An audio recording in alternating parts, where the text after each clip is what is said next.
1. Hello, everyone. Hello. Look at this. We only had a short second of Michael on camera. That was all. We were almost perfect that time. But it turns out there's a bit of delay between your finger and your voice because of different neurological reasons. Hello and welcome to Monday for a change. Well, yes, mostly a change. Monday where you've got, let's see, you've got Matt, nice and wide. Hello, yes. You've got me, up close. We're both ever so slightly out of focus. Yeah. I mean... Hang on. Do a big noise. Hello and everyone. Hello, welcome to Stream Monday. We see and hear, hello, you're so late. We're only 9 minutes late. It's fine. Don't worry about it. Welcome to show business, where time doesn't really matter and you can buy things. Professionalism? What's that? I have no idea what professionalism is. Could possibly be. I've never heard of it once in my life. I'm very good at buying time, aren't I? Oh, that's yeah, exactly. The issue we have is we're using mismatching lenses, so the issue we kind of have is I want a similar enough experience of aspect ratio. So a little bit of difference is kind of there, but you know what? We're getting better. We're matching, yes. Yes, we are. No, so we've moved to Monday, and we've moved to Monday for, for a few reasons. One of them is, right, and this is a shocking reveal. Usually, right, by early in Monday, only a little bit of your soul has been sucked away. Now, by Friday, lots of your soul has been sucked away, and then, of course, you've got to spend the weekend trying to find your soul, and then you put it back in, right, so Monday comes and you can be a good productive person, because that's what it's like being on Earth. So we thought, right, the stream. What a scam. It's probably a lot better if we do the stream on Monday whenever, we haven't just went and done a whole week of work, and because, you're tired at the end of a Friday. So that's reason number one. The other reason is whenever we do the stream on Friday night, that does kind of mean that Friday night, which is a fairly important night in the social calendar, and also the I'm going to go home and be horizontal calendar. It's one of the important ones. So we thought Monday would overall be a bit more healthy, and we can bring a bit more of your favorite thing, Matt. Pizzazz. Pizzazz. Lots of pizzazz. I love pizzazz, especially with pineapple and banana. Fantastic. So yes, we are I was ready. so worried. There's going to be fire. Everyone's full of spunk. There's going to be pizzazz. It's an amazing stream. The best stream ever. You're maybe putting expectations a little bit high on this one. But you know what? We are here. We do have things to talk about, especially you may have seen the news, and there's a lot of stuff. We're kind of going to double dip on the news a little bit, but whenever it's us and we have a little bit of a back and forth and we're sat here both in black t-shirts because that's just how the cookie crumbles sometimes. We didn't coordinate this. We never coordinate anything, least of all stream. So I guess we'll just talk at length about all the bullshit that's happening in World of Warcraft drama-wise.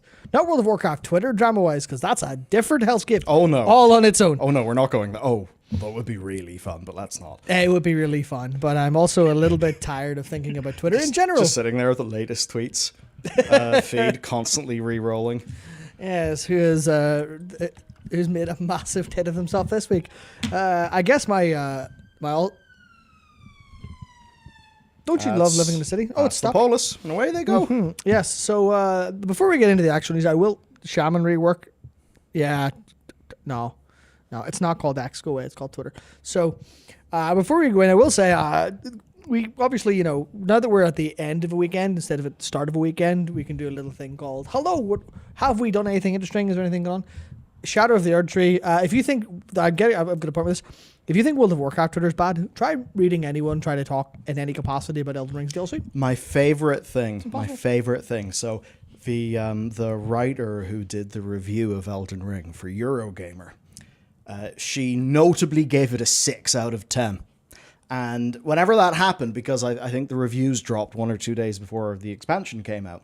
So you just saw across Twitter, oh my God, it's 9s and 10s from everyone, apart from Eurogamer. They hate it. Big problem. And she complained about difficulty. Journalist mode. And then you go and you look at Steam now that it's actually came out, and the Steam user score is setting at 62%. Out of 10. Yeah. You're like, there you go. There you go. Alexis fucking called it. To be fair, a good 20-30% of that is technical difficulties Yes. with PC stuttering and Steam Deck problems, but generally speaking, yes. Yep, Yes. Steam Deck, large ass audience. Like we were fairly surprised how many people were on Steam Decks whenever we looked at the analytics for Pale. I mean, I think Pale's a pretty like Steam Deck friendly game, so you would expect that. But yeah, Steam Deck big. Indeed. Also, new Snapdragons. Oh, yes. Not really a full topic to get into because this is not the WAN show. Unfortunately. I wish I was quick enough to have some sort of like network-based joke for what this show is. But the basically, right? Apple Silicon, this shit, Gigapog. All it basically is Apple licensing ARM's technology, designing their own chips. And I don't know who their fabrication partner is. The bit that matters though is it is RISC. Was it reduced operation set RISC? RISC. And that will basically mean you will get far more zoom for less power and less heat. These are good things, right? It means you can stuff more power in a small thing. But for the longest time, it's only really been Apple stuff in the in the sort of desktop computing or laptop computing context. Windows have, of course, Microsoft being Microsoft, they have had numerous failed pushes into ARM-based computing. If you remember, like the different SKUs of Windows 10, and do you remember the Microsoft Duo? I think it almost got unlaunched. Oh, the Surface Duo. The Surface Duo. Yeah, I remember the Surface far too well. I was almost Microsoft being silly sausages. But what's actually really good now is Qualcomm have got their is it Snapdragon X? I've forgotten what it's called, but basically it's, what would you say, the same category of processor as the Apple Silicon stuff that's really good. That means that, as an example, my iPad can run Assassin's Creed Mirage. That's just a full game. It can run Resi 4, which is pretty crazy. So what's actually kind of exciting then is what happens when we have these chips that are very fast, right? They're very fast.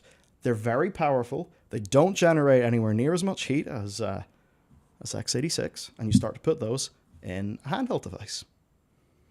I think then, you can see within a few years a truly quite exciting space opening up for handhelds. But will you be able to play World of Warcraft on them, Michael?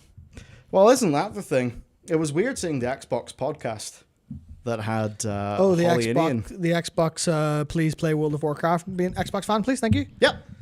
Cool. Yeah, it was weird seeing that because the comments are just full of people saying, we want this on Game Pass and on a console. And of course, most of the WoW people are like, oh, what the fuck? But how many times, right? Because, there's different modes of play. How many times, say if you work on a computer yourself, right? As I think we might. You're just about to bring up one of my favorite memes of all time, which is, tired of bad screen, time to go look at good screen. Yes. Yeah. That's life, yeah. Yeah, I mean, if you work all day at a computer, you can alt-tab from your productivity software to your video game to relax. But for a lot of people, that's a bit depressing. Yeah, for a lot of people, and then you don't relax at all because you're in the same chair. Yeah. What you want to do is fucking relocate, just lie down, chill out, and maybe play some WoW on an Xbox. That's why I'm. If you have an Xbox, which of course 8 people do. Yes, 8 people. Well, 8 people had, and then they traded them into GameStop, I'm sure. Because there was no games on them. Because everyone was really, really, really desperate and excited to play, as pointed out in our chat. People were very, very, very desperate to play Marvel vs. Capcom 2 on their Xbox, only to find out that they've shit the bed so hard. The owners of Activision Blizzard, by the way, let's not think about it at all, don't even get a port of old Marvel games, old Marvel Capcom games. Wow. They just don't get it because this was...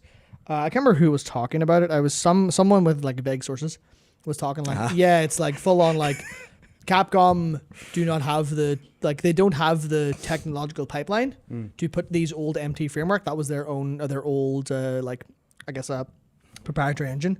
The same deal as Frostbite, the same deal as their RE engine, which is the new thing that powers all of their games, which is crazy. Max was talking about it. Yeah, they don't have the tech framework to go old MT framework game works on Xbox. They don't have that, and they just never bother. Like, to me, that is really funny considering they're both just PCs. It's not like prior generations of consoles. Like the PS4 was more like a PC. The PS3 is almost unfair. Remember so was the PS2, realistically. Yeah, true. So the emotion engine. Weird. Anyway, so who knows? World of Warcraft might end up being on consoles or that sort of thing. A lot of people have talked about Game Pass. I don't think that will happen because it would be a really good way to just allow people to access loads of value and not make any more money. So what's the point of that? And also, they haven't done it with Elder Scrolls Online. And Elder Scrolls is very big. Of course, that's maybe the perfect litmus test, the perfect thing, the comparison to make. So I was about to start talking about how they're willing to put Call of Duty on it, and that's a really insane thing. But yeah, but they still earn $30 or whatever it is in the premium upgrade that they're going to be upselling everybody on with early access. Yeah, so I think that's a good one. It's like that's probably like not particularly going to happen anytime soon, especially because they would need to overdo the UI again for consoles, which is now, there is something that will happen in maybe 29 days, maybe 30 days, and it is the pre-patch. We're all now very sure the pre-patch is coming out on the 23rd of July, which is a month from now. That basically means it's actually time. You know, it's funny, and we've been too slow on this, but it's actually time for us to make those, prepare for the pre-patch. Oh, because the timelines have been so compressed. It definitely snuck up on us, yeah. Yeah, and we've had so many other things to talk about. It's been crazy. So in 1 month, that's when we're expecting the pre-patch. Now, we can sort of talk about why. If you take a look at the roadmap, you will notice that after War Within beta, you see War Within pre-patch. So, of course, it's happening in the right order. There's going to be a pre-patch coming before the expansion. This is new and unbelievable. I can't believe it. No tremendous surprise. Very much not a surprise as well, because this asset appeared on the PTR, wasn't it? I believe it's the PTR because the beta one doesn't function. So on the PTR, they're actually testing this stuff out right now. So basically, here it is. And it says, Vanquish foes from Azeroth's past as memories resurface, available July 30th. And as you pointed out, Matt, if you logged in on July 30th, why would it say available July 30th? It would say available now, which does suggest that this is going to be coming out before July 30th, which probably would be July 23rd. Usually they do 4 weeks. I would wonder, well, usually it's like 4 weeks, but then the actual event is only there for 2 or 3 weeks. Yeah, I wonder if they'll actually spread it out a little bit more here. Not exactly sure. Well, I mean, I imagine it's a month, right? I imagine a month, because I can't imagine the pre-patch would be in 2.5 weeks' time when they say. There is the other thing. The guild surfaces. They are retiring. Right. This is actually like the hardcore almost confirmation. Yeah, so Guild Realm and Faction Transfer Services are going away forever on July 22nd because they're basically vestigial at this stage. Mm-hmm. Yeah, because you can just have guilds across Faction and Realm. So why would you give them money? Which is fun, because you can then think, well, will they destroy all forms of realms? And then we'll finally have the services tab gotten rid of. Maybe, who knows? No, they won't. This is fine. This is literally a guild thing. I wouldn't expect anything more here, but this is realistically, yes, this is basically hard confirmed. We'll have the pre-patch in a month's time, which is really not an awful lot of time to play Erdtree and Dawn Trail and everything else. But it is what it is. That's the video game world we live in now. It is forever. So screw you. Yeah, I won't talk. Very brief detour. If you like RPGs in any capacity, especially Japanese RPGs, congratulations. You made it into the good timeline. But also, I hope you don't have any obligations or other things to do. Because I saw there's literally like a grid of like 16, like a 4x4 grid of just JRPGs coming out this year. And I nearly cried when I opened it, because I played like 3 of them, and we're halfway through the year. Just burst into tears. Jesus Christ. I was like, oh my God, please. And I want to play all of them because they're all so good as well. Anyway. Yeah, anyway, that's the crack. There's a lot of games across all the genres. It's a bit insane. Yeah, which is I imagine this doesn't really matter to Blizzard because so many World of Warcraft players are entrenched in World of Warcraft and that's all they do. And I mean, fair enough to people like that. It couldn't be me because I'm too much of a novelty enjoyer, generally speaking. And that does actually mean that World of Warcraft's new development model does throw way more stress at you. because, there's going to be a plunder storm and a remix and a this and a that, and also the industry is doing all of the video games at once. But that actually speaks to what Blizzard feel they need to do to stand out. And there's two other games that I want to pull in this. One of them is Diablo 4. It's getting some sort of horde mode with Season 5. And the other one is League of Legends, which has a Vampire Survivors-like temporary game mode thing. So I think we're going to be seeing across the industry more and more of the big live service games trying to juice up their engagement and keep it going via these, limited offerings, sort of events, that sort of thing. Because all entertainment is fighting for watch time. That's why you might not think that Netflix and YouTube are really fighting with each other. But recently, we've seen that in terms of watch hours, it seems YouTube is really beginning to trounce Netflix. And in many cases, and in many cases, those are the same viewer hours. Yeah, I think we won't talk about this for too long because it's a bit out there. But I think it's like YouTube is the between ground of TikTok and Netflix. Yeah, and I think that's like the perfect spot for most people in a whole bunch of ways. Where you're like, I don't really want to watch something for an hour, but I do want to watch something for 6 seconds. Well, man, have you ever heard of an amazing startup called Quibi? No. Were they called Quibi? Oh, yes. I know exactly. Is that what they were called? Yeah, something like that. Yes, Quibi. Yes, Quibi was an American short-form streaming platform that raised $1.75 billion from investors, and they sold it to Roku for less than $100 million after a year.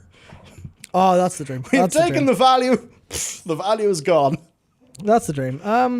Let's see. There was a chat I wanted to talk about there, which I think is on the topic of competing with other games and trying to fight for things like that, and kind of how do you keep the attention when the world is so intensely fighting for it on all fronts, when that's the part that people everyone's trying to optimize getting. I think they did Mop Remix as a test because I don't think they want to do classic past Cataclysm. Moving forward, instead of classic Xbox doing remixes of prior Xbox. I actually don't think that's true. I completely understand the concept, but classic works as a different SKU for people to full-time play or play a lot. Yeah. Whereas the remix is we don't really have the time or energy to make new content for, say, Dragonflight that's like post our 10.2.7 patch. We couldn't make a whole new patch zone for Darkheart to keep people busy for the 2 months before the expansion. So we have to do something pretty interesting that's going to reuse our old content to give people a reason to play. And that's the thing about learning. Well, Mob Remix is like the Huel of Mists of Pandaria. So the classic people, they're going to play Mists of Pandaria Classic. Old, slow, and a full 500 course meal with lots of patches and quests and content. Whereas Mob Remix has basically been, hello, we've put Mist of Pandaria into the blender. There you go. Take a sip of that. So it's that's the thing. It's fundamentally different. I think what's big in my head is if they will transition, how they transition the classic style of gameplay into an evergreen product. Because they're really getting to the stage where classic is no longer classic. And Season of Discovery is able to keep that alive. So I guess, do we end up in a position where Season of Discovery, does it basically pick up the baton and do what Classic did? That feels like the only way forward, because you think, well, Mists of Pandaria Classic, everyone would dig that. Everyone would be down. It might be a little bit, bit of a problem being directly after Mob Remix, or not directly, but like a year or so after Mob Remix. People might go, whatever. But then you have the problem of what's after Mists of Pandaria. Yeah, I think that's Modern World of Warcraft, or the beta from Modern World. The beta for Modern World of Warcraft is Warlords of Draenor. It is. Because that was what changed a whole bunch of how you actually engage with the game a little bit. Not quite to the same extent as Legion did with M+, but Legion was like the proper, actual, real World of Warcraft. As it is now, the start of it. So I have no idea what they're going to do with that. I do think it's not such an existential crisis, because Season of Discovery, Goose is saying, hard to disagree, it's not keeping Classic alive, so it's not doing well at all. It did at one point. So it's like it's tailed off. Which I think is the thing is, they are trying very desperately to get an evergreen product. They're trying very desperately to get, how can we make this thing just work? How can we do the Fortnite? which is not the actual game mode, obviously, or the gameplay, but how do we get something that's like clean? How do we get something that's clean and we can design it once and then sort of change things up and do it a little bit instead of making a massive amount of like content every 3 months, every 6 months? How do we do that? And I think the answer is, I don't know if they can, or maybe they need another crack at it, because Season of Discovery seemed that way, but Season of Discovery was extremely engaging in being fresh and new and different. But then people were tired of the lack of novelty from, well, what's Phase 2? It's more Season of Discovery. And Season of Discovery is good, but, you know, it's called Season of Discovery. At some point, you're going to get tired of discovering, especially when it ultimately smashes together against the classic approach of, that's exactly what you're talking about, Miko, a bit destroyed by data mining, because people don't particularly want the vibes of Discovery forever. But then ultimately it butted heads with the actual way people engage with classic. So maybe if you do a Season of Discovery, Warlords of Draenor or Legion, you might actually get more leeway because people are going to be able to do endless content, stuff like that. So it is a little bit of it's a challenge for them to make something that's classic and evergreen, because people want fresh within the classic mindset, within the classic style, more than anything else, I think. Which leads us to the question of what did they do? And the answer is, I hope they do something. I hope they think of something interesting. I hope they continue their experiments and that they work to the same degree as Season of Discovery, because otherwise they're definitely like running out of bridge. They really are, basically. Yeah. They're going very fast, and especially they're going faster than usual. They're running out of bridge. They're trying to build a bridge as fast as they can before they plummet into the sea. And it's a little bit, and not like overall, like it's literally just it's a problem with a small subset of the product. There's always a way to make it more interesting to try again, but it's like they clearly need to be, like, philosophically, they need to keep refreshing things and need to keep trying things. And on the conceptual level, because obviously Season of Discovery tries new things, but they need to properly like go, we need this to feel new and different every time. Yeah, and I guess a bit of a challenge with Season of Discovery is it rapidly falls into some of, I don't want to say some of the same problems, but people will be doing the new novel thing, like getting whatever new runes, doing the new raid. They do an XP boost to support that, and people are kind of being moved up towards endgame. So it ends up, I don't want to say it ends up resembling regular World of Warcraft, but it's definitely still a theme park, I suppose. Yes, of course, yes. So the challenge here is, how do you make a sustainable theme park without making any new rides from scratch? Because they aren't making new rides from scratch. They are heavily changed. Like, they're making some quite new content, that sort of thing. Yes, and they are heavily modifying raids, and that stuff's great.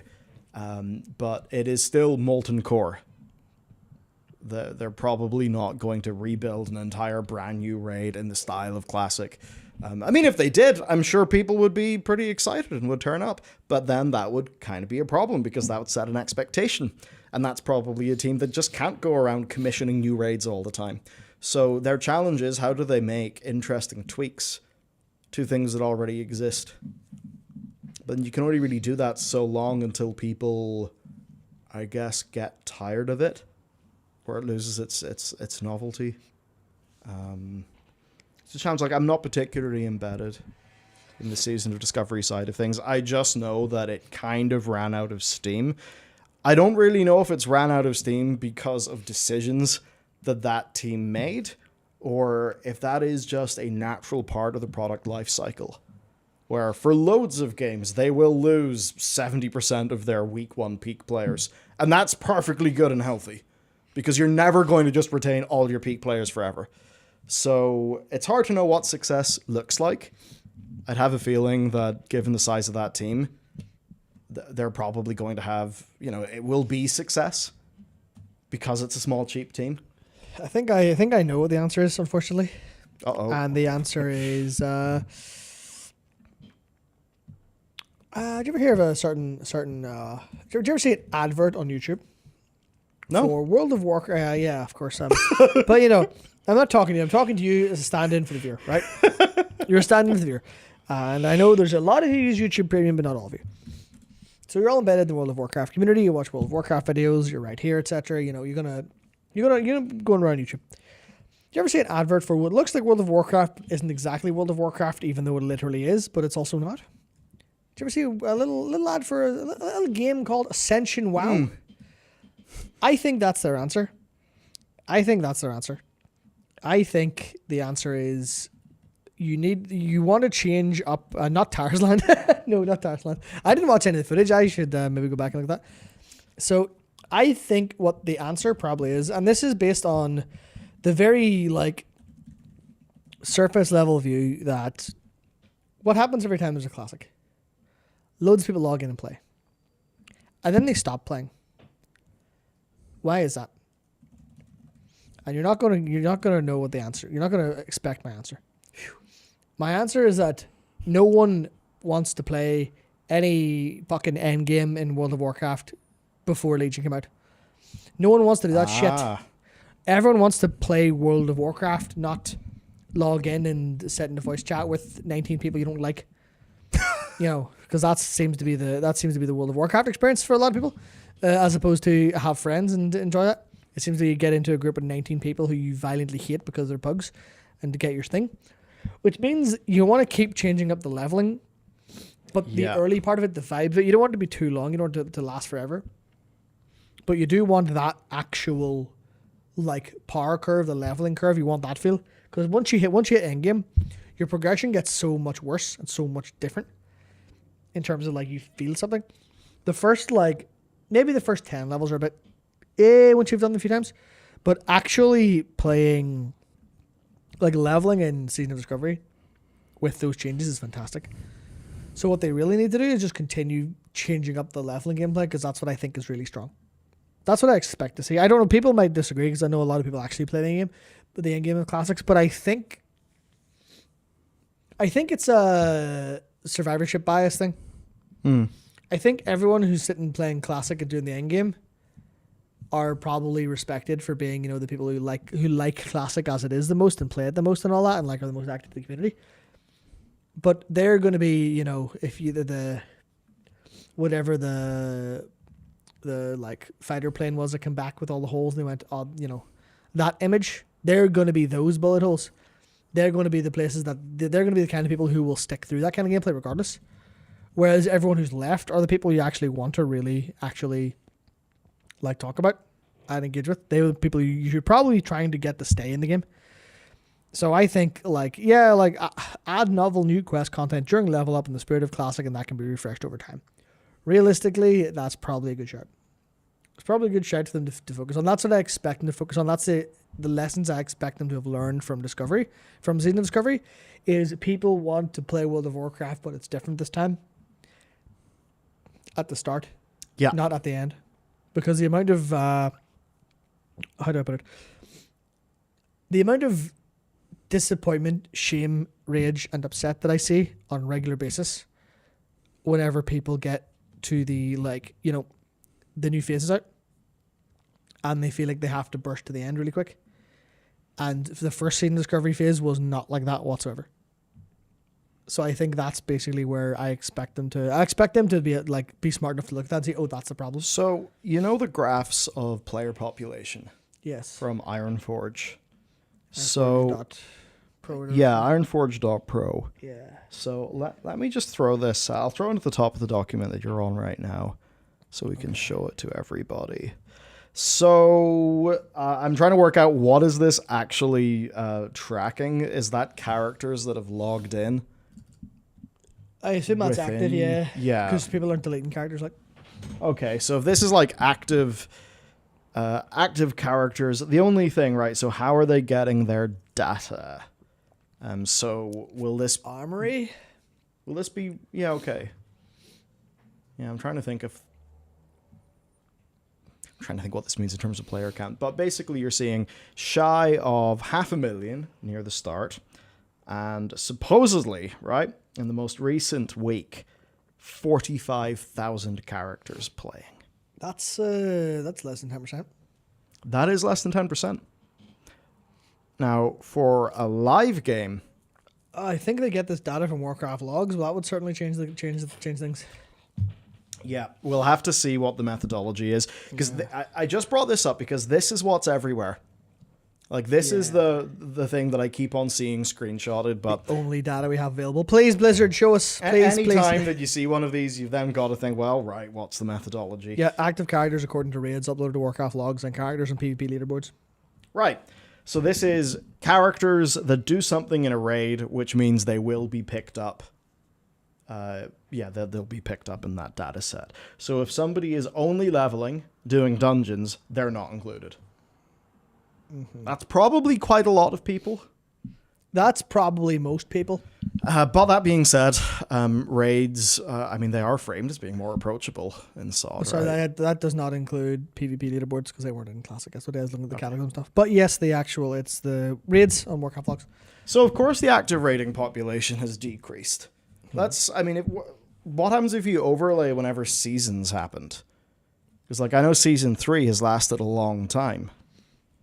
You'd imagine that's, here then? April 4th? April 4th, April 10th? Yeah, so you're looking here on the graph. Yeah. So okay. There was just a wee, half returning from there. Well, not over half. And then even, Yeah, so there's always going to be some decay. We see... Well, the middle of April is sort of the peak for Season 3, and then it trails off. But when it trails off, it's competing with Plunderstorm, which is maybe not the biggest competition, but Mob Remix as well. So, yeah, there's other products. It's also, it's a longer phase.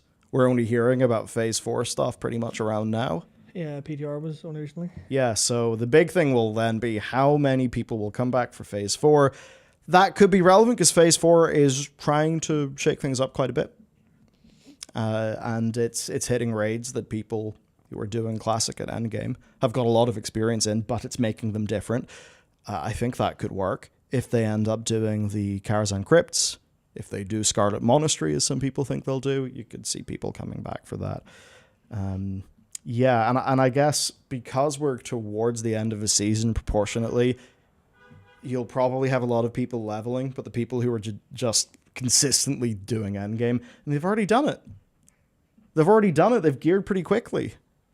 There's 2 full raid lockouts a week, right? Although for other reasons, there's other ways in which modern gearing is extremely fast that don't exist here, but it's still fairly speedy progression. Yeah, it must just be annoying to be Blizzard and looking at that and going. Obviously, they have the real version that shows all the players logged in. Imagine looking at that and then looking at that and I'm like, how do we get back to there? And it's is the answer really shiny new product? Is that the only thing that works? Shiny new product with a marketing push? See, it depends because they run into this problem with World of Warcraft having so many sub-products because they don't want their sub-products to fight with each other. So it is time, even by that graph, it is time for another phase to release. How phases have released. It should have been a month ago, realistically. Yeah, exactly. So who knows? You see those numbers there? Well, what if at that stage, because you're always, when you have that launch group of people, that's always going to disappear. Take a game like, say, Apex Legends. Absolutely humongous launch. Huge as hell. Then it goes way down. And the game, it takes them a while to get it back in its feet properly. And then it slowly rises and rises and rises and ends up in a really healthy position. So for so many of these games, they have a big splash for their launch. Then of that initial cohort of players, there will be whatever level of retention that there is. The thing for them as devs, though, because it's almost more like a software as a service product. Well, it is. It's games as a service. So it's just going to be what's your churn rate? If they are getting new people in faster than they're churning people, then they will grow. They just want to be getting more people than they're losing. And that is something that they can slowly build over time. That's generally how live services do it. Unless they have a particularly noteworthy seasonal release like Fortnite No Build, right? Because Fortnite No Build absolutely exploded its numbers up again. So I think here you have naturally people dropping off. The people, though, somebody participating in season 1 is not a great indicator of whether they will continue to participate. But somebody participating in season 3, I think, is a far better indicator of whether that same person will participate, because they have been participating more. They're there for season 3. They haven't pissed off a month after launch, which I think says that if they did have new content for this, then maybe you would see at some stage this would flatten out. It would flatten out, and then maybe if they had a good enough content cadence, it would begin to nudge up if they were to get themselves in a position where people are basically coming to the game and they are staying for longer. Those numbers just outstrip each other and they slowly grow. That's inherently... But you always got to fight decay. That's the thing. It's not even just fighting decay is one thing, but I think there's a lot of people in chats talking about how there's the lack of catch up and how deep in the World of Warcraft community kind of is for Classic specifically makes it probably harder for people to join compared to the new game. And I guess we're talking. This is really deep. Runes, not just runes, but also all of the mechanical understanding, all of the know-how, all of the gear. Where you're at this point in the cycle, you don't join playing the game here. You just don't, because you're a month behind on progression. So it's literally a bad experience, and that's where you get like the modern version where catch-up's really quick and you just kind of hop in and gear really quickly and whatever else. But then that has downsides for not being super compelling. And there's somewhere in the middle. It's like there's somewhere in the middle, or there's like either side for how you play the game. The other thing then is the GDKP ban. Yes. I have to. What was the net effect of that? I don't remember when that was, so I can't say looking at this graph. Because I don't think it was announced. That would probably tank raid participation, because then you can't guarantee you get the items. February 8th. All right, February 8th. All right, well that's. Well, that was along with Phase 2 releasing. Yeah, so that's you can't tell. Yeah, you can't tell. I mean, GDKP did this. If they had kept GDKP, they'd be up and they'd be to the moon. They'd be to the moon. There's a super here from P-Big saying the content drought is rough, but the level of self-pitying toxicity from open quotes community end quotes in SOD is nauseating. The forums are impossible to read. The forums are also impossible to read in other variants of World of Warcraft. But yes, yes, I completely genuinely understand exactly what you're saying. There is a lot of it's where I was talking about like the looking at the survivorship bias in the deepest of the community. There's two sides of this. There's, like you were saying, to hell with fair weather people, largely speaking. Not to hell with them, but like they're good. It's like the funnel. Who sticks through? Who's your real audience? To hell with you, fair weather person, be gone. Yeah. So the question is, Matt only wants true gamers. Yeah. Where in this graph is the true World of Warcraft Classic player? Yeah. Is it here where everyone was like, yeah, let's go? Or is it down here where they're like, I'm playing this even though nothing's happened? Which one of those do you want to actually cater for a little bit? Is like the actual genuine struggle, I think, of like philosophically for your game. And I think the forums are a really interesting example of that, where you kind of you see people with cheeks. People who... You're entering the danger zone here. Say lots of things and have very strong opinions and want to voice those opinions. Not necessarily have any vetting on those opinions being valuable or not.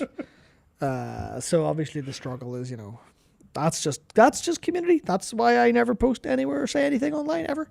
Because, why piss in the ocean? Like, well, it's the thing where the truth... so the truth barely matters. Yes. What matters is how compelling is a story. So if there's a very, very, very high volume of noise, then the noise that will be noticed is the most noticeable noise, regardless of whether someone screaming at the top of their lungs. Regardless of whether it's true or not, because the truth claim isn't really the bit that people get interested in. It's like, oh, loud noise, what's going on? It gets their attention. Then that gets more traction. Then even if that's wrong, it sets the tone for the discussion. That's how it goes. That can make insular game communities interesting. Very interesting. The issue for Blizzard as a developer is they could get so pigeonholed into dealing with niche current audience criticism that they lose the forest for the trees, and then they lose their ability to get far larger audiences into the game. Really, like, that has happened, especially to modern WoW. I think, like, around BFA. That's a really, really good example of Blizzard. We're just so off in their own little world. Dealing with, like, WoW as this isolated product, that it was as if they kind of forgot lots of standard best practice and things that work in other games. Of course, yes. So, yeah, there's that. Now, that was a fun little detour. Fun little detour. But it was something that's on people's guess minds and around the community. But this line that I'm pointing towards, well, Season 4 is on the PTR. When is it going to come out? Will it come out in between Prepatch and possibly War Within? Because it couldn't come out after War Within. That would be a hell of a drought. Yeah, I imagine the answer is as soon as it's ready, which is probably going to be early July or something. Or like, no, wait, early July is soon. Probably in 2-3 weeks, maybe, or maybe early August. Hard to know. Just because we look like we should already have a season. Should have already had one ages ago. Never mind now. Yeah. So we shall see. But, Other thing, that spike at the start, almost artificially high, because it's not artificially, but it immediately comes after BlizzCon. It's like such an amazing, convergence of large marketing spend. It's getting to ride off World of Warcraft having other pretty positive news. Like, it was a lot of, the hype, the announcements, but then you can almost immediately go and play it, which I think was just super powerful. And one other thing to notice, just in terms of like how valid is this data, how long did it take you to get into this pile? Hit level 20. Go to your raid. Over here. Takes a bit longer. Over here. Takes a bit longer again. Yeah, they have their XP boosts, which Yeah. they would want to help with that, but there's still just a raw amount of running places and doing things. Yeah, exactly. Which, you come in, you're like, I'd like to play the game now in phase 3. I have 7 times, etc. 7 will have to go through. So, yeah, our next topic then, Matt. This one's a very fun one. Will Karesh be the War Within's Argus? Now, this is not hard confirmed or anything like that. Actually, I just published a video on it like 2 hours before the stream, so you can go and watch that afterwards if you want a little bit more of the lore angle. Essentially, though, Karesh is the homeworld of the Ethereals. We've known about it since the Burning Crusade, and some data mining may suggest that we could go there. It also probably doesn't, but for sake of argument, let's say it does.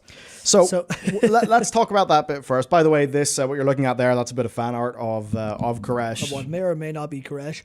This is an expansion concept fan art, though. Yeah, this was around BFA time, wasn't it? Towards the end so. of BFA, I think that this was a concept. And everyone's like, damn, give me that. And obviously, this was around the time Dune was big, and they're like, Dunes of Nakarat, holy shit, give me that. The old Nexus Kings Bings business. Very good, very good. That's by Asa Plays on Twitter. Yes. So we're talking about what we found in the... What caused this to happen? The answer is some icons. Now, if we look at these, INV, inventory, Ethereal Raid chime colors 1 through 4. Ethereal Raid, of course, being the the notable thing, and then there's also these communicators, which also have got the label Ethereal Raid. Yes, I will say the person who drew our attention to these was Keyboard Turn on Twitter. I did just say we found these, but we're the original people to see. Got you. So, Ethereal Raid.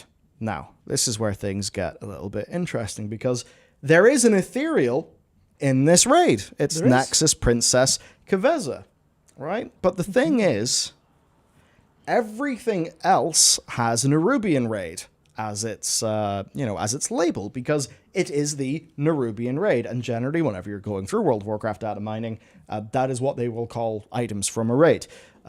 Take the Emerald Dream stuff. Its label was Emerald Dream Outdoor. That was pretty easy to find. So the thought then is, Ethereal Raid, is this a mislabel, or is this a little bit of a fragment? Because if they had an Ethereal Raid, they would probably have lots of icons and things that look like that. So are they using icons that are intended for that here? What are they doing? We obviously don't know. We cannot see within the studio. But as an example, You've got, say, Guardian of the First Ones in Sanctum of Domination, and then you go to Zereth Mortis, and there's loads of other dudes like the Guardian of the First Ones. Though if you look at Guardian of the First Ones, all of his stuff, it's like Sanctum of Domination raid, or I forget exactly what it says, but it doesn't say, First One's boss. Yeah, it doesn't. It still maintains, like, label-wise, sort of Sanctum of Domination. So this could be a mistake. This could be a copy and paste that somebody shouldn't have made. We don't really know. Yeah, it's hard to say. It could be anything. Now, I will say the other thing is the Goblin Raid icon. Yeah, that's another thing. There's a Goblin Raid icon we found. We talked about that before, and it's kind of relevant here in the same degree. But I will say there's something there in my head, and it's completely vanished. Oh, it's no! all gone forever. What was I thinking about before I looked at chat and got my brain destroyed? I don't remember. Oh, yes. No, I remember now. It was the build numbers, right? It was the build numbers. So there was a lot of Nerubian raid icons added in an earlier build. Then in the latest build from last week, not the latest build because I think there's one going up now. So maybe we'll get some news, but it was last... or maybe the build's not going to. Maybe the server just crashed earlier me, and that's why I was lost loads of time today. Haha, hilarious. But the newest build also had these come in and the new build, but there's also Nerubian raid items in the same build. So there's like a build A, most of the Nerubian raid items, build B, Nerubian raid items, and Ethereal raid items. So that's like a kind of there's a bit of a hierarchy. It's not really there's no conclusions you can draw from it really. But it was kind of like, this isn't all in the one build. So it could be from a different thing entirely. But it did lead us down the rabbit hole of Karesh being the final raid of the War Within and being our Argus completely lined up. As soon as the concept appeared, it just fully formed in my brain, like, duh, obviously. I can't wait to eat crow on this, be completely wrong. But duh, obviously, between Locust Walker kind of showing up in the Dark Heart stuff as well as going to Locust Rift, and be like, okay, well, Locust Walker clearly understands what Xal'atath wants, or what Xal'atath's like modus operandi is. Interesting. What's that about Karesh also having sung a Radiant song before Dementia showed up and went om nom nom? Interesting. Yeah. Very fascinating. Like they brought Karesh back, they sort of tied Locust Walker into it. You have to assume they want to pay that stuff off, and they'll be looking for patch content that will have cut through with audiences. They probably did Emerald Dream because they know it has big name recognition. In this case, Karesh doesn't have big name recognition, but like with Argus, you can really sell that as a big thing. Yeah, exactly. Now, there's a whole... I suppose we'll probably talk about the Nexus Princess Kavissa herself just to kind of get this out of the way a little bit. But what the deal is here... Oh, yeah, Nathir is a good example, where there was also Zymox. And this is like almost the exact same thing. Zymox didn't really belong in Nathir. Was kind of there stealing stuff. And then... Or collecting stuff. And Kavissa's kind of the same idea of... Why are you in here? You don't belong here. And then there's a reason that's like actually given, which is to say that like it's one thing to be spoiled for 11, not 11.2. I actually don't think there's a spoiler. I think this class is under speculation based off hints more than anything else. Because I genuinely truly do believe this to be a mislabel, just because of how like I can't imagine not being. I can't imagine not being. They do a lot of things in parallel. They're not that insane. They're not insane enough to put the last raid in there. But this isn't about sanity. And yeah, I know. This isn't about sanity. This is about human error in an organization of over 500 humans. Yeah. So I will also say... That's the bit where it could... Yeah. I will also say, I think these are actually items from the boss. Yes. Which then goes to say, well, you know, it maybe doesn't mislabel. That's what I'm trying to suggest that, because I really don't want to believe they would have accidentally done this for the 4th time in a row. Because they've spoiled 10.1, they spoiled 10.2, they've spoiled 11.1, and they're going to spoil 11.2. I do not want to believe that Blizzard done this. Yeah, but you could be in a situation where the same thing has happened 8 times and you're standing there going, surely it couldn't happen a 9th time. Surely the coin will land on heads this time. It reminds me of... probabilities are not independent, please. It reminds me of a nice little phrase. The market can stay irrational longer than you can stay solvent. Yeah. I like that. So, I like that. Yeah. I don't know. I think I'm more on the side of this could potentially be real than you. Yeah, but I think I actually am on that side. Oh my God. I'm just choosing not to be. I see. For my own sanity. The reason why if you were to end up doing an ethereal raid on Koresh, it would make a lot of sense for setting up Midnight. Midnight is supposed to be us defending the Sunwell against, big ultimate void, whatever. So it's, the big voidy, lighty clash sort of expansion. Renalash. That's the one. It's supposed to be that. Now, what better way to set up the stakes than to go to Koresh that has had all of the bad things happen to it? Yeah, it's like, it's the most, hey, do you want to know what's about to happen to your planet? Let's go to check out the planet that just got this happen to, and then we'll figure things out, and we'll see what we'll have all of our insights and figure out how to stop it. Things like that. That's a compelling ass storyline to actually follow, especially if you focus in on the emotionality. Like, they really like doing that, where they'll focus in on the emotionality of what were the final moments of the ethereals like. What was the process of becoming ethereal actually like? That's very much how they would like to write those things now. Especially like, you say, right, boys, we're going to, write developers, write side quest writers, write whoever. We're going to Koresh. Any ideas? And they're all like, we'll get back to you in 2 or 3 days. They show up in 2 or 3 days and they're like, can this be an expansion, please? We have a lot of ideas, which I think is something we may have to talk to in regards to them throwing Koresh in as a patch zone. But it worked for August, so that's okay. So I think would prefer if the raid was a memory. Lucas Walker retelling the story of Koresh, last boss being Demencius killing us. I don't think they would do that because that's too kind of abstract-y. People would want... substantially. I guess unless Final you Fantasy do, 14. If you die in the game, you die in real life. Oh, please. Please. They would. I think though they want it to be real for the sake of, stakes. Yeah, exactly. You could do that, but you would need wonderful storytelling to make it work. Yeah. Like I won't talk about it, but FF does that quite well. In multiple locations, it's one of the finest tools in their toolbox. But so it's probably going to happen. Yeah, probably. So obviously, ethereal raid. There could be an ethereal raid on Azeroth, right?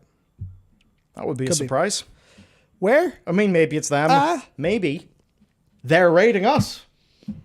Maybe they manifest that we have to defend something. Because, I would say that if not for the fact we already kicked them out of Ulduar. But there is the mystery flesh pit underneath Azkahet. So the way underneath Azkahet, ethereals don't really feel like they would be in a big flesh pit. But that is the thing where I'm wondering what's going on with the big flesh pit, because we don't really do big flesh pit things at the start of the War Within. As in, underneath Azkahet, there's a big spooky flesh pit. Oh, there's it's all old god flesh, just a big infinite flesh pit. Yeah. So does infinite flesh is the infinite flesh pit content going to be with the goblins and going more underground? Maybe that won't be, or maybe you'll go to Undermine, but there'll be a zone. I don't know. But it would seem odd to establish the humongous flesh pit and then do nothing with it. But then you can't really do much with the flesh pit. Yeah, I suppose then you're just in a flesh pit. Mega Dungeon flesh pit. Oh yeah, we also completely forgot about Mega Dungeons. Yeah, because we're going to have 11.15. Okay, fair. So... Fair, and I think one thing they know they didn't hit great in Dragonflight was the pacing of their story. So if we have the Mega Dungeon storyline actually be the same storyline as the A-plot, that would give them way more screen time. As opposed to the Mega Dungeon sort of was the A-plot, but it was also the Bronze Dragonflight story. It was a bit weird. Yeah. And it had side quests before it and after it. That didn't really matter to the A-plot. It was bizarre. So I suppose, if you have some sort of deep Azeroth corruption thing, and then maybe at the end of the Mega Dungeon, whatever happens could be your direct lead into to going to Koresh. You go to Koresh. They sort of show you what's at stake because of how screwed up the planet is, and they get to have an extremely marketable bit of content, new tile set, New tile set. They could probably, because it's cosmic, they just go completely insane with the skyboxes. Like, that's what like, so much of Argus was just masterful use of skyboxes. Most of the game looking pretty is basically skyboxes. Yeah, so they could hit all of those strengths that we know they have that get cut through and kind of wow people. Mm-hmm. Especially if they have Illidan show up with the Koreshi Keystone. I've got the Koreshi Keystone, boys. Read the book to figure out how. We're going to Koresh. Get the fuck into the car, boys. Hop in the back. The champion gets shotgun. Off we go. We'll jump into the Vinda car and off into space we go for one last trip into space. Asterisk, not the last trip into space because we still have to do the first ones. But let's leave that till after the last Titan. Thank you. So for the rest of it, I guess just the little thing with the Nexus Princess and what you point out in the video, in your script video that we published today. So she has a whole bunch of like abilities that basically allude to regicide, and you would think, wait, what? But Ansarek's our mate. It seems that she's supposed to be there to have killed the prior queen. Or something. I'm in two minds of this because there's no we don't know which it is yet. We know that I'm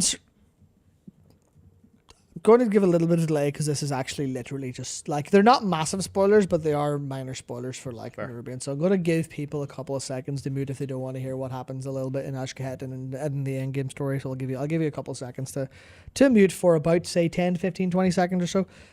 So Ansarek is the new queen after Neferis, the old queen, died. Yeah.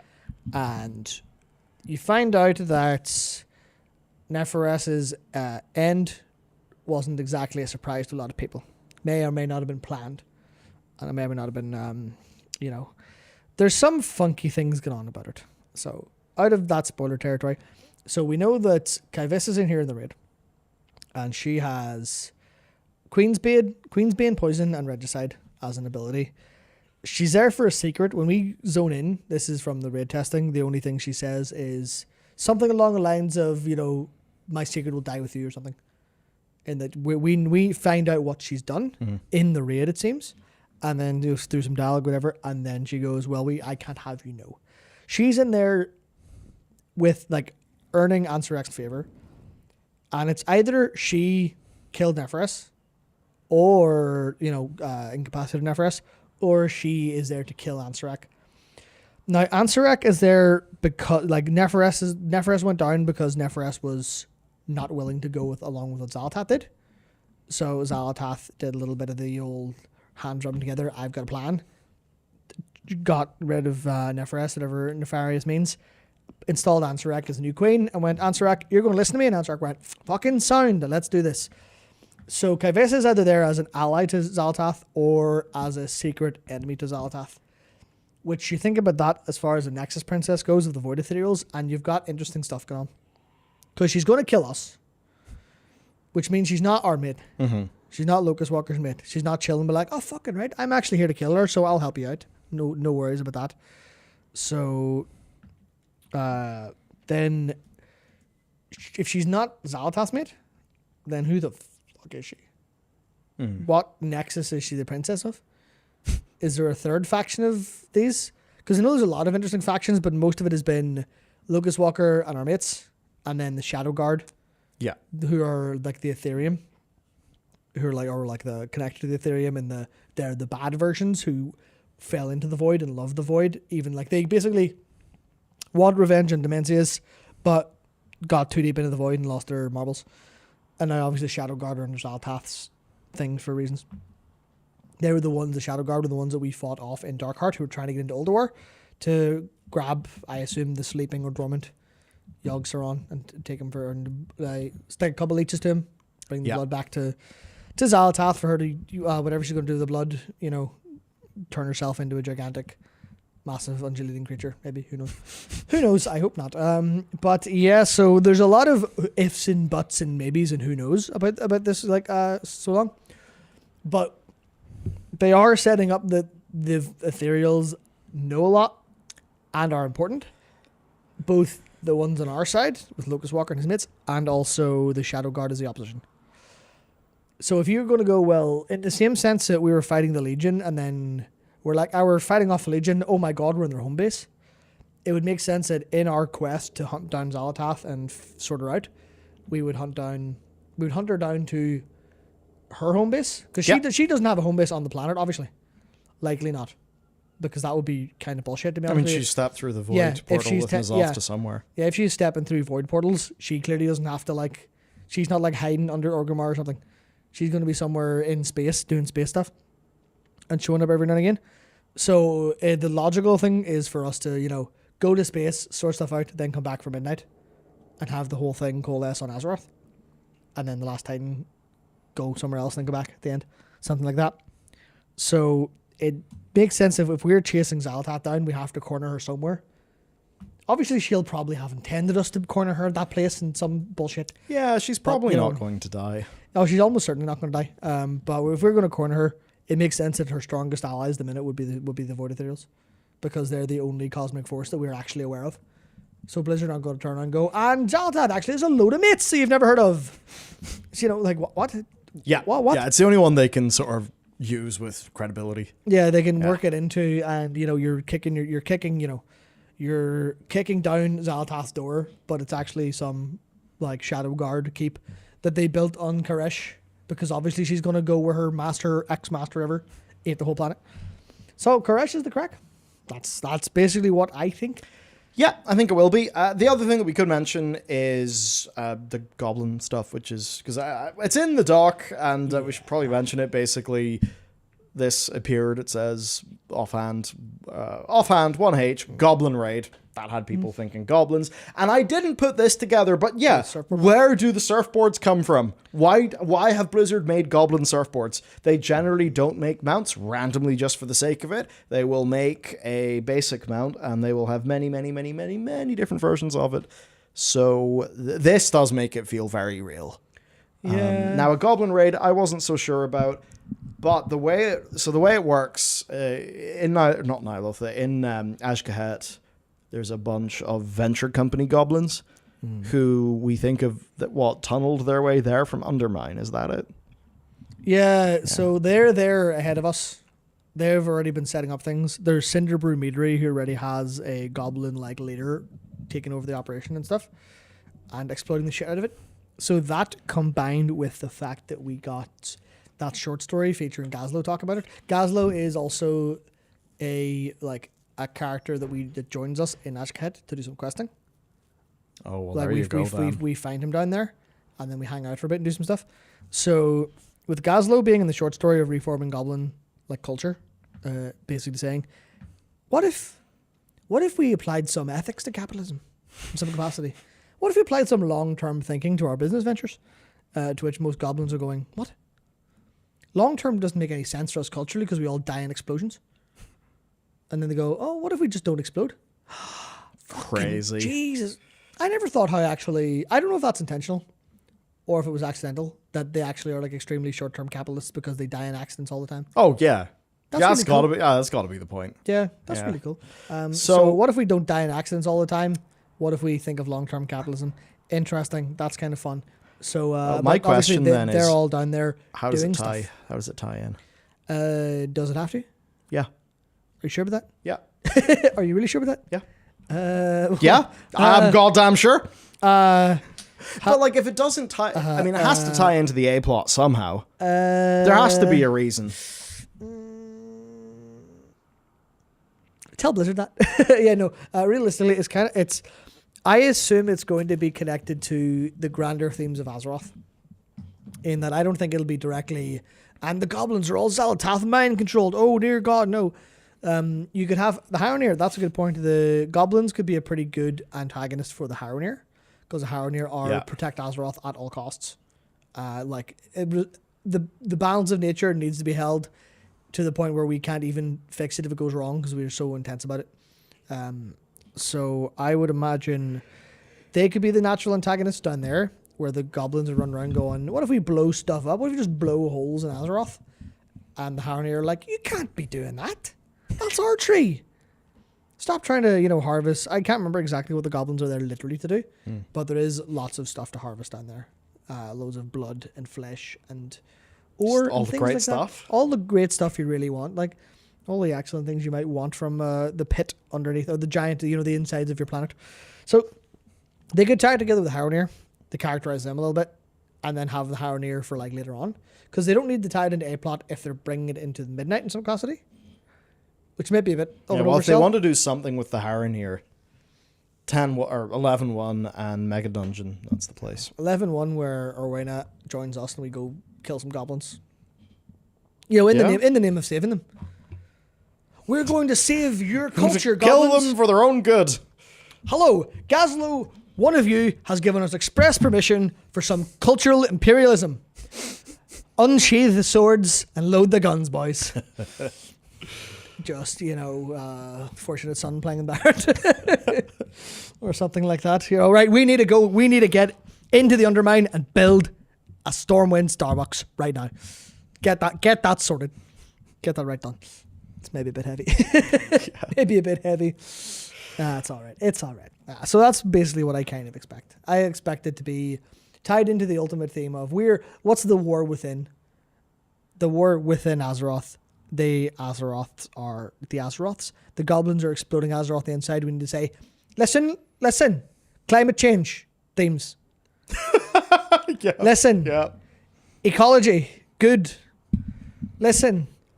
The anxieties and angsts of all of the writers have manifested in the writing, and that is climate change and deforestation. Thank you. Which I say like mostly jokingly, but also it's literally good for the kids. I mean, you watch anything, it's like, oh, yeah, what? Any writing always boils down to one of two things. It's either the writer's anxieties or the writer's fetishes. Nothing in between. Nothing in between. Nothing in between. Only those two. Only those two.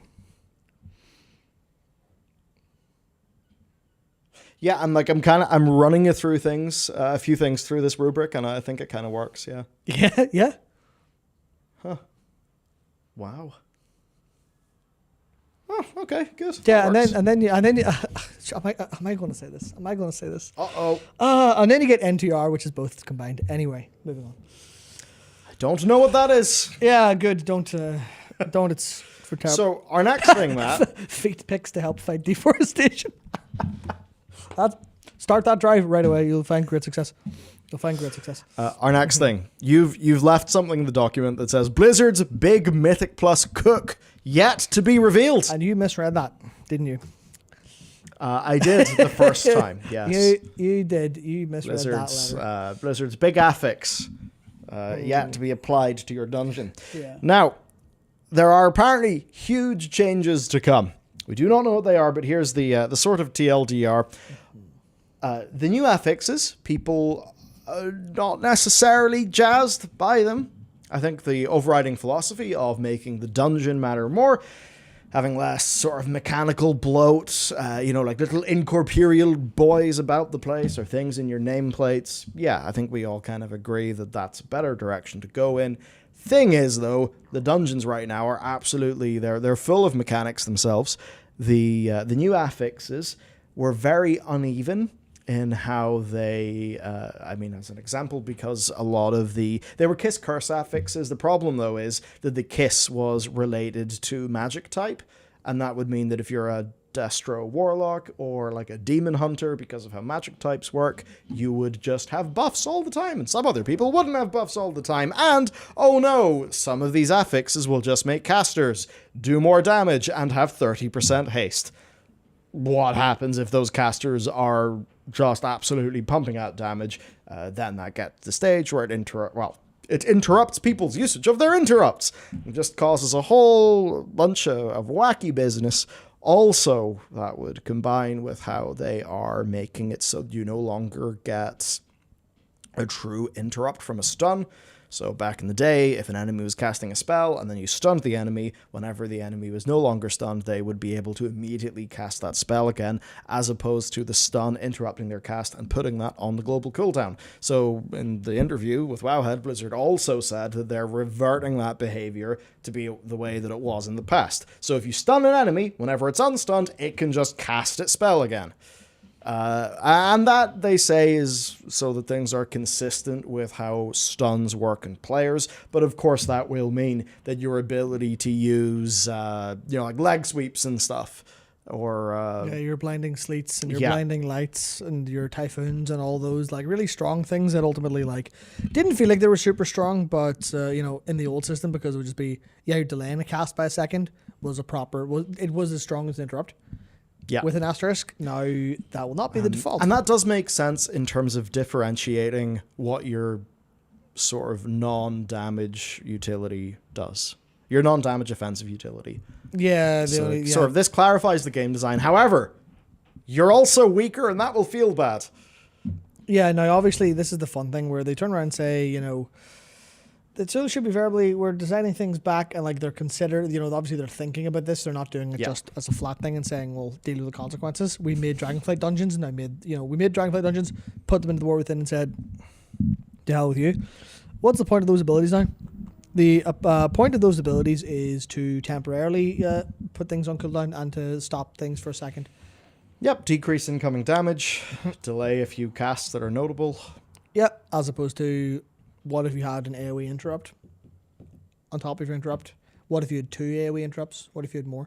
Yeah. Things like that. Because in addition to interrupting the target that you're trying to interrupt with your AoE stun, it also interrupts everything else. Mm-hmm. So that is a lot of power.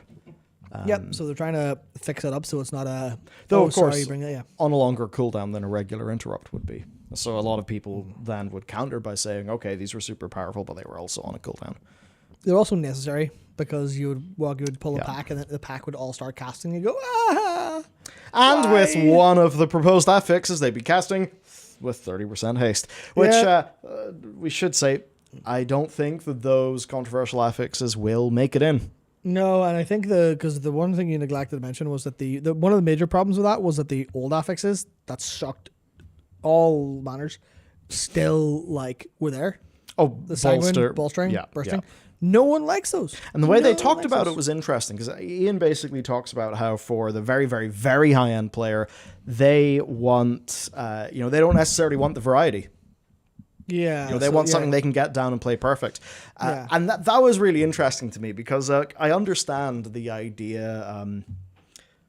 For a lot of things at the high level, they kind of, I don't want to say they need to be the same, but Mario 64 speedrun, I think what I said in the video, if you're doing Mario 64 speedrunning, but you had a different affix every week, it would be really annoying if you're just trying to go and speedrun. But I suppose what Ian is saying then is that if you're not playing in that way, then it is variety. I guess I just think RNG destroys optimization. Yeah, exactly. But there's lots of players who enjoy optimization-based gameplay. Thing is, though, it's is it worth the downside? And for Ian, it's very clearly framed. Ian and Morgan, that is, clearly framed that the likes of Sanguine and Bolstering are not popular with the very top end players. But they exist to give the lower-end players some variety in their gameplay.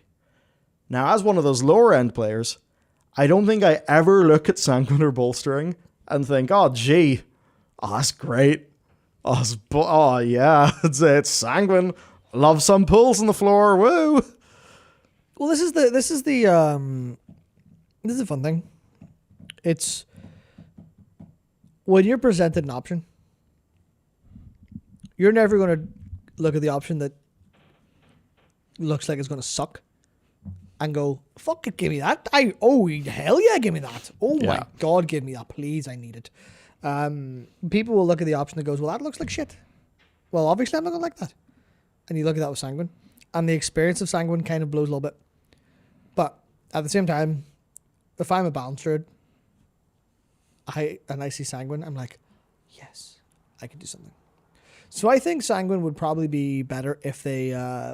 Sanguine itself is mostly a problem because you don't have the tools to deal with it, and there's a load of minor negative things about it. Mobs that just sit and chain cast, and you're like, well, fuck you then, I suppose. I guess I will just go and fuck myself. Fantastic. Wonderful. Excellent. Thank you, Blizzard, for this experience. You seem so happy. Yeah, so there's that. Then I think there's it's still you'd have to change so much to make it worth having. They probably shouldn't have it. But you go into a quarter dungeon and you've got Sanguine, you're like, what do I do? The Sanguine depths. Yeah, and the answer is die. Yes. The answer is just die. I think it was actually Nightstalker on our Discord talking about that recently, showing off the Let me just find it really quick. The key level split, the in-time ratio for Neltharis and Fortified, Incorporeal, and Sanguine, specifically Fortified and Sanguine, drop success rates really hard, down to just over like half at like 10 plus. Well, 10, Wow. 10 the key, obviously key level 10 is pretty hard. Like goes from about 85%ish down to under 75%, down to close to like 70%. And that's just because it's really that hard, specifically in that dungeon. Yeah. It's really shit. Oh, that'll sting. So that's like, I would completely say, like, yeah, bolstering and raging, they do variety. I don't think raging's good variety for the average player, No. because that's just bring a soothe. Bring a soothe, which I think is like, if that's baked into your dungeon, that's fine. But as an Yes. affix, it's just, this is the Hunter Rogue Druid week. Spot on. That kind of variation feels a little bit forced in a way. Yeah, I just don't find those to be fun at all. Yeah, and bolstering, I like bolstering as a concept in a different game. But in World of Warcraft, where you want to get to the end before the timer runs out, bolstering, which is pull slow or you lose a whole load of shit, you lose a whole load of efficiency because of extra HP pulls. Yeah, not worth. Like, fucking pointless. Get rid of it. Sanguine, which is just heal the enemy. It's all just no crack. It is all no crack. Yeah, I look at all those, and you know the sort of mental razor, does it make the boat go faster? Yeah. Which comes from the British rowing team, and they're a very successful coach, I think, in the late 90s. And I suppose it's very easy for game designers to be thinking around these problems and maybe lose the big picture. Or maybe it turns out there is really good data to back all of this up. I mean, take something like skill-based matchmaking.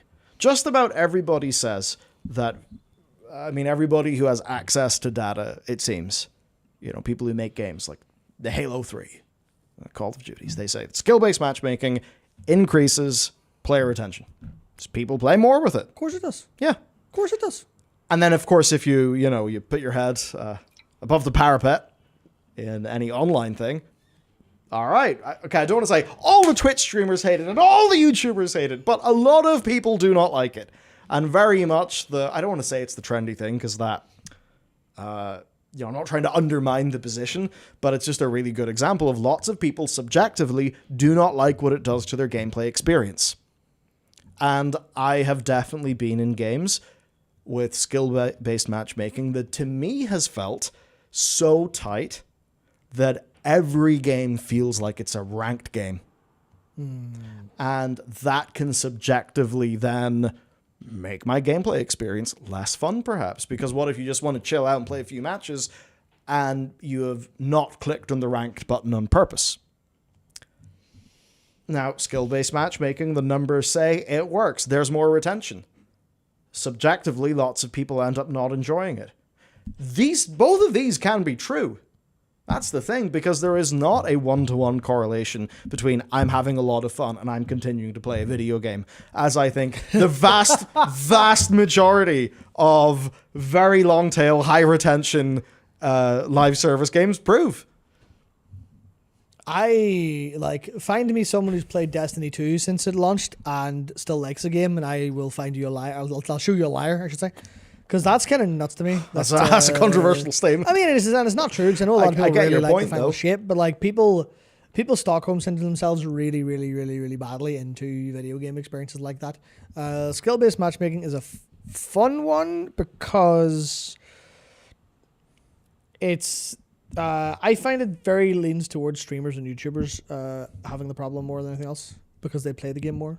Yeah, and there's two arguments. There's an argument of the person who plays the game the most, sees it the most, they're going to have the best understanding of it, and they're going to be able to, they have the more skin in the game, etc., etc. And that is, to a degree, true. Yeah, they get caught in a positive feedback loop where you can say that for the average, 50th percentile Call of Duty player, them being skill-based matchmaking means that they are with average players, and therefore it's not a horrendous sweat fest. But if you're a 95th percentile player and there's tight skill-based matchmaking, then you're getting paired with the other 95th percentile. Therefore, it is a sweat fest that's not subjectively fun to you. The So I guess the reward for your skill is having harder matches. Yeah. So like the benefit of the system is silent majority, and the negative of the system is very loud minority. Probably something like that. Yeah, which is because again, we know that the numbers work.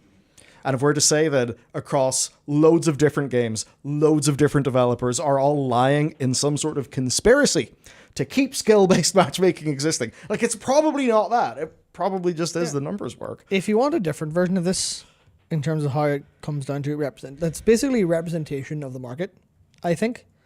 And the higher end doesn't represent the lower end, even though you may think because they're the one who really likes it, they must be the same as me when they're playing a different game a lot of the time. So there's a little game. You may have heard of it. A little game called a little game developer, let's say, called From Software. You may be familiar with some of their work. They're pretty niche these days, obviously I like them. Especially after they blew it after their most recent release. Yeah, I liked them before they were cool because I played Enchanted Arms, of course, like a fucking idiot. But they released the DLC or expansion pseudo sequel to Elden Ring Shadow of the Erdtree, and that shit has a solid you look at Metacritic, it's bang on Game of the Year tier critically. Mm. Everyone is drowning in praise. That game is drowning in praise for itself, I should say. Everyone who reviewed it's like, this is absolutely unbelievable, incredible. Oh, the Demon Souls guys? Yeah, the Demon Souls guys. Not Blue Point, the real Demon Souls. But, it's drowning in praise. And then you look at the reviews and you go, oh, people aren't actually that happy with it. Like, the average person is 60% happy with it because of how hard it is. And that's a case where, they've selected down away from the Elden Ring audience in a way, because Elden Ring made you feel like you were really fucking strong. Really fucking strong. They gave you lots of ways to be an absolute shithead and to be extremely overpowered, and also the bosses didn't really match your strength a lot of the time. Kingsfield was their biggest hit. They fell off hard. Yeah. I would love to see people actually be, given Kingsfield. I would love to see that. But anyway, so they had the thing where a lot of people are very unhappy with the difficulty, and you can say, well, get good, etc., all those different things. But it boils down to the difficulty level being designed for a certain kind of person, which is, in a lot of cases, either a masochist who's happy to play with the game systems, or... Well, that's basically it. People who like to either smash their head off stuff for ages and so a bit. Maybe think about this as a similar thing. Yeah. Doom 2016 versus Eternal. To many people, Eternal is a worse subjective experience, even though many people who are big game design nerds would say that Eternal is objectively a better designed game. Now, I would say that Eternal is a more designed game in terms of it has more prescriptive design, whereas... So the thing with Doom Eternal, and you basically described it well, it turned itself into a first-person character action game. Which I personally loved to bits. Which you absolutely loved, But for loads of people, they're then like, well, my ammunition is so constrained, this feels ludicrous. It no longer feels like the power fantasy. And then it's prescriptive. So it is prescriptive. If you want to play a more game design, nerd-driven version of Doom, then Eternal is perfect for you. But if you want the core, gutsy, metal-y fantasy of there's blood everywhere and I just love killing things, then Doom 2016 is probably a better game for you. And maybe you have a similar thing with this. It's maybe why, bringing up base game Elden Ring versus, you could maybe say a reduction, like a pan sauce. That's like a little, it's like a... It's like a stock cube version of Elden Ring. It's really pungent, and they've got all that design in there, but it's too much for some people. So it's like the skill-based matchmaking thing. It could be from all of Blizzard's data, they see just some amazing shit with these affixes, even though subjectively lots of people don't like them.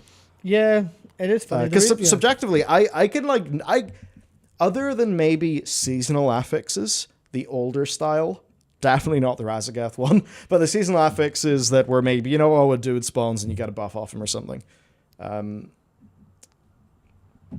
I've never really looked at an affix and thought, great. It's just... And for me, it hasn't even been like bolstering and sanguine. Like, yeah, those can just be pace-wise annoying. For me, it's more... And it matters less, but what annoyed me the most was anything that operates like a swirly. So volcanic, like storming... Oh yeah, any of the... Did you want to finish that cast, mate? Yeah, it's like they don't matter, but they're just random swirlies. They're just like they're just like noise, but noise that like it doesn't matter, but it will disrupt you, so you need to pay attention to it, and that really takes away from the dungeon experience. So I've like never really felt that affixes. I guess affixes have only ever made me not want to play a dungeon because I couldn't be bothered. They've just about never made me actively want to play a dungeon. But Blizzard could then say, but in an absence of affixes, maybe you wouldn't play them as much across the span of 3 months. Yeah, because there's something fun here, which is kind of a little bit related to... what was it related to? Related to something. Who knows? Because the archery stuff I was talking about specifically to bring down the point of you optimize for a portion of the audience, you maybe lose the other portion of the audience, which seems to have happened for the critical reception of this, where a lot of the, like, especially people who would like, at say a games outlet, the majority of, generally speaking, you're going to, if you get a code for a game or a couple codes for a game or like the review comes out, you're going to go, okay, well, we got the Elden Ring DLC code. Which of you is the FromSoft pervert? Which of you is a FromSoft pervert wants to do this? And realistically, you're going to throw that out, and then you're going to give it to that person, and they'll likely vibe with it more, they'll play it more, they'll finish the review, etc., etc. So there's a little bit of like a positive bias towards that kind of audience member, of like biasing it towards the people who will like your game more than the average person, per se, in that case. So it is just a little bit of a parallel to what works for the streamers and the YouTubers and the game reviewers may not necessarily be what works for the person. And Erdtree was an example of that in this case, where like you can see maybe the reverse of this happening here, whereas like the average person maybe does like this stuff, but then I think of it this way: you're looking at the affix list and going, I don't want to fucking play this week.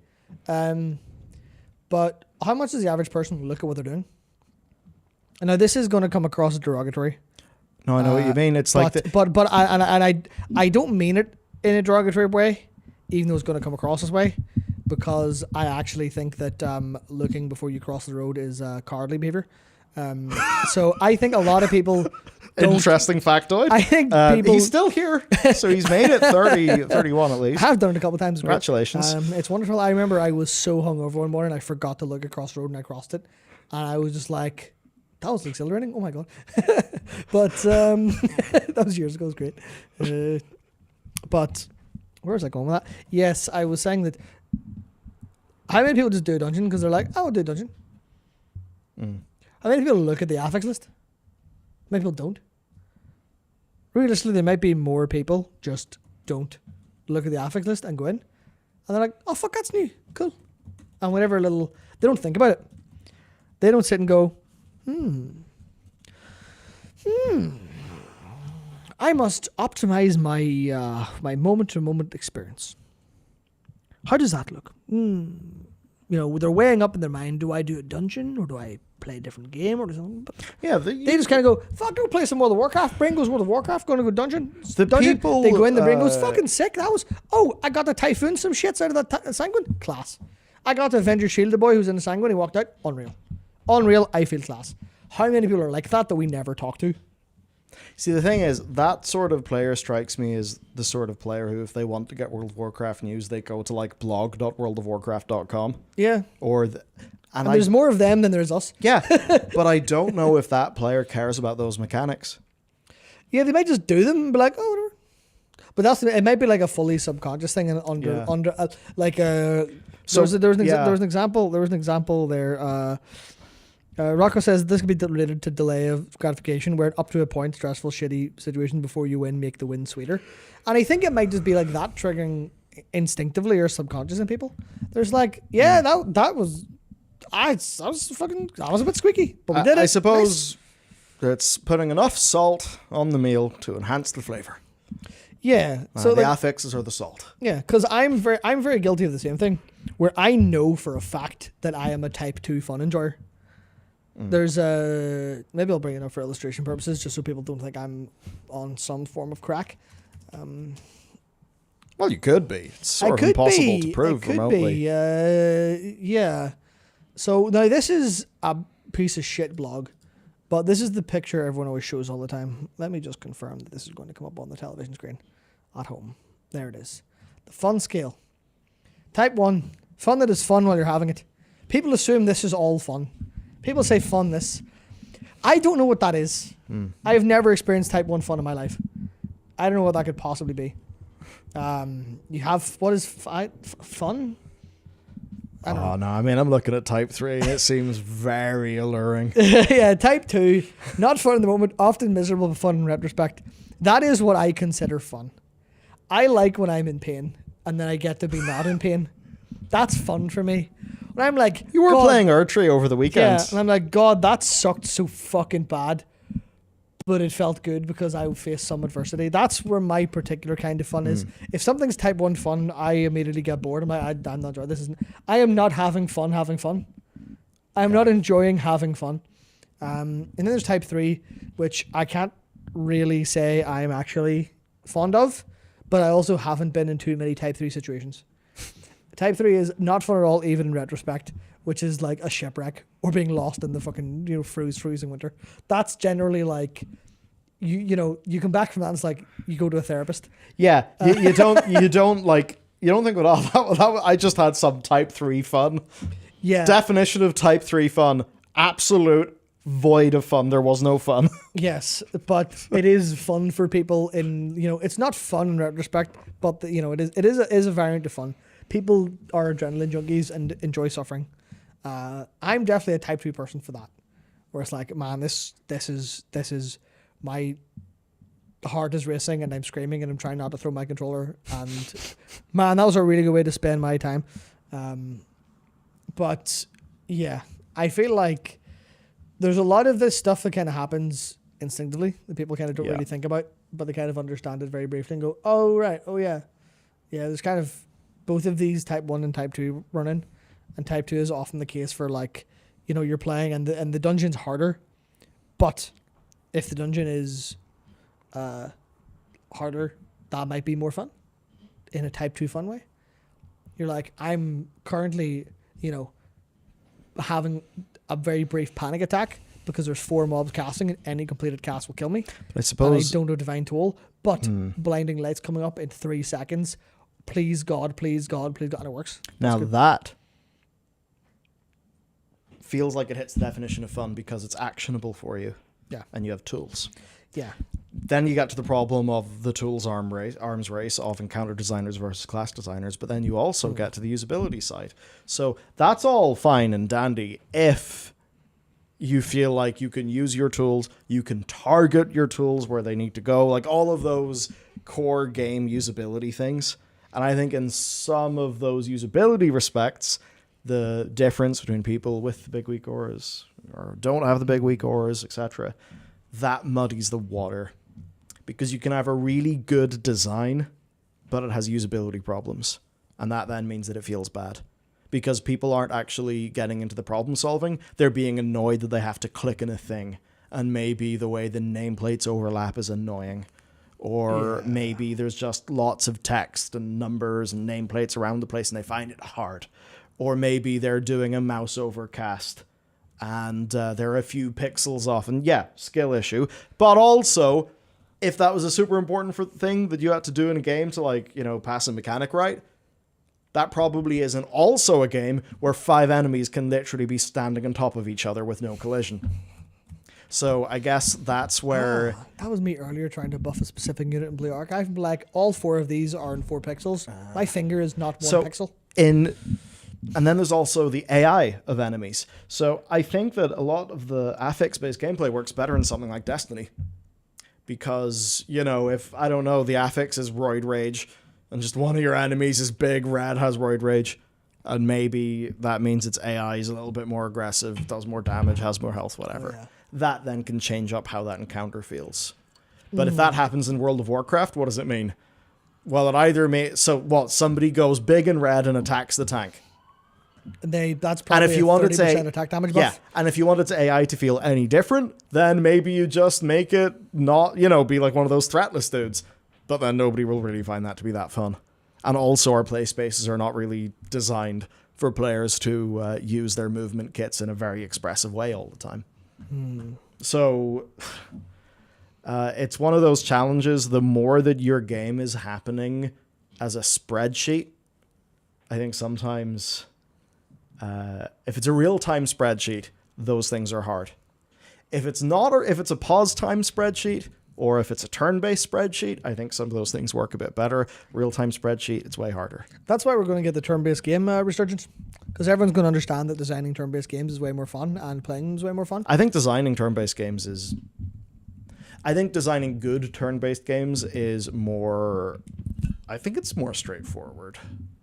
Yeah, way more. It's more straightforward actual and opportunity and stuff to play and with. fun. But there's a lot of... I think real-time just gets you so many inherent strengths. Yeah, for normal people, but not for real people who like turn-based games.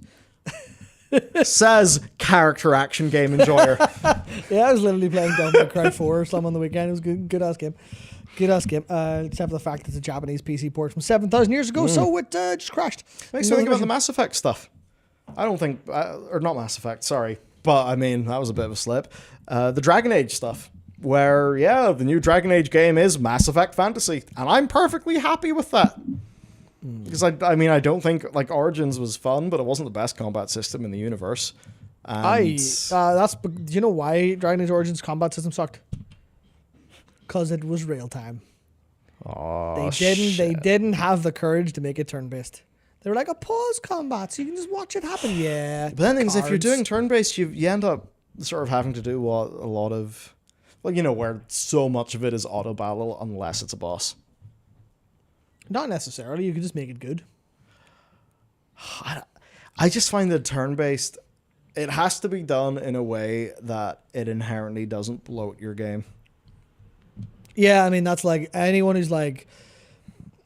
A lot of turn-based combat haters haven't played a turn-based game in 15 years. And it shows. Because they're like, oh yeah, turn-based games like Final Fantasy. Or like, yeah. When was the last time Final Fantasy was turn-based? A billion years ago? You play like a good... I actually don't think Honkai Star Rail is brilliant at it. But does it have slickness and flash? Oh, fucking out the wazoo, dude. Yeah. It has, as a side project, we funded a nuclear fusion reactor money. Like, it has all that money. All that money is there and obvious. So, yeah. I think we kind of lost the plot there for talking about turn-based stuff. But I think they have a lot of problems to do with... They have a lot of problems to solve in this, and I think it's very interesting that they get to this. Like, we want variety for normies, and sweatlords get difficulty. Yeah. Or the thing, because this was to get to what the actual news sort of thing is here. Is that where is it actually at? Dude, if you wanted variety for normies, you would give people bullshit. You know that Death Knight PvP ability where you zoom up in the air and then just start... Demon Hunter? Yeah, Demon Hunter. You just start drone striking people. Yeah, yeah. Like, if you want it to be fun bullshit, have your kiss be that and I don't know what your curse would be. Yeah, I guess it's like... but they also want to keep... it's not full normies. It's not... They're not like fucking Fortnite players having fun here. They're like people who respect World of Warcraft M+. But, respect the mechanics. Yeah, I mean, like as silly as that sounds, right? I actually do think there is a level of this is the game and you respect it. Because I think if you go, well, I'm just here to blast through the end and get rewards. If they take on that, then all of their designers would rage quit. Well, yeah, because then you start getting too close to AFK Arena. Yeah, exactly. So I think they do actually want to. I actually think they do want to have a game mode that is a coherent, cohesive game mode for everyone who plays it. Because you'll quickly devolve into, well, the game's only for the people who play it in hard mode, which is one of the things that Gacha falls into quite a bit, actually. where in so many gacha games, there's no gameplay until you get to, oh, you're one of those fucking weird people. Yes. Yeah. Which is exactly the... just grind to progress. Yeah, to talk again in the Blue Archive, because it's what I spend the vast majority of my time on these days, realistically, which is really funny. Like the difference between like the highest 4 difficulties, there's like easy, normal, hard, whatever, for like a raid boss. There's it's the highest is torment, then there's insane, then there's extreme, then there's hardcore. I can do most bosses on extreme. The difference between hardcore and extreme is the boss has 4 to 5 times the amount of health, hits 3 to 4 times harder, and then torment is the same again, and insane is almost the same again. Where it is, you're not really playing the game until you get to extreme. Yeah, that's how it's balanced. So you can play perfectly fine, whatever, with whatever characters and whatever level is fine as long as you kind of thing. But then you get on and goes, oh well, you now have to respect the build craft. You don't have to respect the boss mechanics until extreme. You can just go, I click the thing and it is dead now. Whereas like that, so for the vast majority of players, they don't actually play the game. It's only for the perverts at the top end who actually play the game properly. And I feel like that's a gacha thing. And World of Warcraft probably has the fear of falling into that. When you look at LFR, for example, the fear there is definitely real. Where how many people playing World of Warcraft engage with any form of gameplay? And I think they don't want to do that to the entirety of M+, because it's already there. I feel like you can just, with the gear differential and damage differential, a lot of people already just don't play World of Warcraft in any meaningful way. They kind of hold W and things happen on screen. I feel like if they bake it into the design level, that attitude, then they'll stop making the game and just start making... They'll probably make that like Divergence way worse. Which is like, how do I play World of Warcraft and have a good gameplay experience? Have you got 40 hours a week?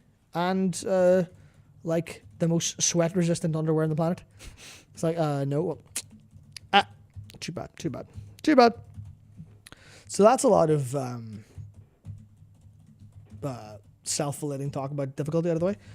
We should actually talk about the actual news realistically this time, which is there's big changes to come. Yep, we don't exactly know what they are. They said, look, we're not going to spoil them this interview, so they'll come when they come. That likely means that there will be, write-ups or whatever from the key stakeholders in those changes, so they probably don't want to be getting ahead of like their sub-team leads or, the people who are taking point in this. So I understand that. Big picture, though, to sort of talk about this, the past affix changes and the new things. A lot of people are concerned. And there's plenty of different topics. I mean, there's the affixes that they launched, which, again, I think we're all fairly convinced are going to be unlaunched or at least changed to the point where, changed significantly, let's just say. They've also talked about the spikiness of damage and defensives. Oh, that's about the toning down of defensives, how that impacts healers. Basically, this is a whole thing in itself. Like it's a whole thing, man. It's a whole thing. We've talked about it before many times. But basically, when healers are way too strong, that's actually bad for you as a healer, because you either have no gameplay and you're basically just doing shitty DPS, or you're immediately just doing horrendous reactive. Basically, you're trying to 360 no-scope people back to health. Because they're trying to give you challenge. And the only way to challenge you is to make you... If you can heal someone in one heal, then that means they have to make sure you have no leeway and you have to get that other exact frame perfect heal or they die. Yeah, and that turns it away from resource management gameplay, which is the bit of healing that I've always thought was fun. It moves it away from that and towards whack-a-mole. And I think most people would say that any sort of whack-a-mole healer gameplay is just not really as fun. It's not even just that it's like resource management is fun. That's what the game is. Yes. You look at the game mechanics are that. You look at almost any healer class whatsoever, and they are entirely based around here's your efficient heal, here's your inefficient heal, here's all of the ways to gain efficiency. Here's all the ways to gain. There's throughput, obviously, but there's efficiency. You look at like half of Resto Shaman, And it's like, here's ways to get cheaper chain heals and free chain heals. You know, how much you want to use your healing stream totems because they're very efficient, stuff like that. Versus, do you want to hit healing surge? No, you don't want to do that. But that's the way the game ultimately gets that way. Which is, you know, you look at, to talk about the green DPS thing a little bit, because that's the problem of healers being damaged. You know, the whole issue over in FF at the minute with a healer strike, which is a load of fucking overblown nonsense, to be honest. But it comes down to the same place of healers are very binary. Healers are very fail state. You either live or you don't. Yeah. What's the actual thing that matters? You need damage. You need damage. You need more damage. Everyone is more damage. The whole point of every single bit of combat in any like game, that when you bring it down to the average, is doing more damage faster. Why? Because you save time, obviously. You get an M+, more damage, smaller timer, more rewards. You're up against the timer for success when you push. Doesn't matter if you're if you can live forever, doesn't matter if you can't kill the enemy. So you have to sacrifice defensives and healing ability and healing time spent healing to do that, to do more damage. You look at that in I guess you look at it for raids, and the old adage is like, because back in the day when, you know, healers would run out of mana and then you'd run out of healing and then you'd die, damage does that. It's like the, you know, bring your enemy's HP to 0 before you hit 0, and it's more efficient to do that with damage in every way, unless you make healing a hard check, which they've struggled with consistently. And now the defensive issue, which is the main thing people are talking about now. And if you want someone who heals a lot more than I do, go check out Automatic Jack's video on this, because he broke it down very, very well. I think Dratnos talked about it as well, decently. But ultimately, defensives are taking away the healers' jobs and creating an incredible gap between, you know, what it, like, say you've got player A, right?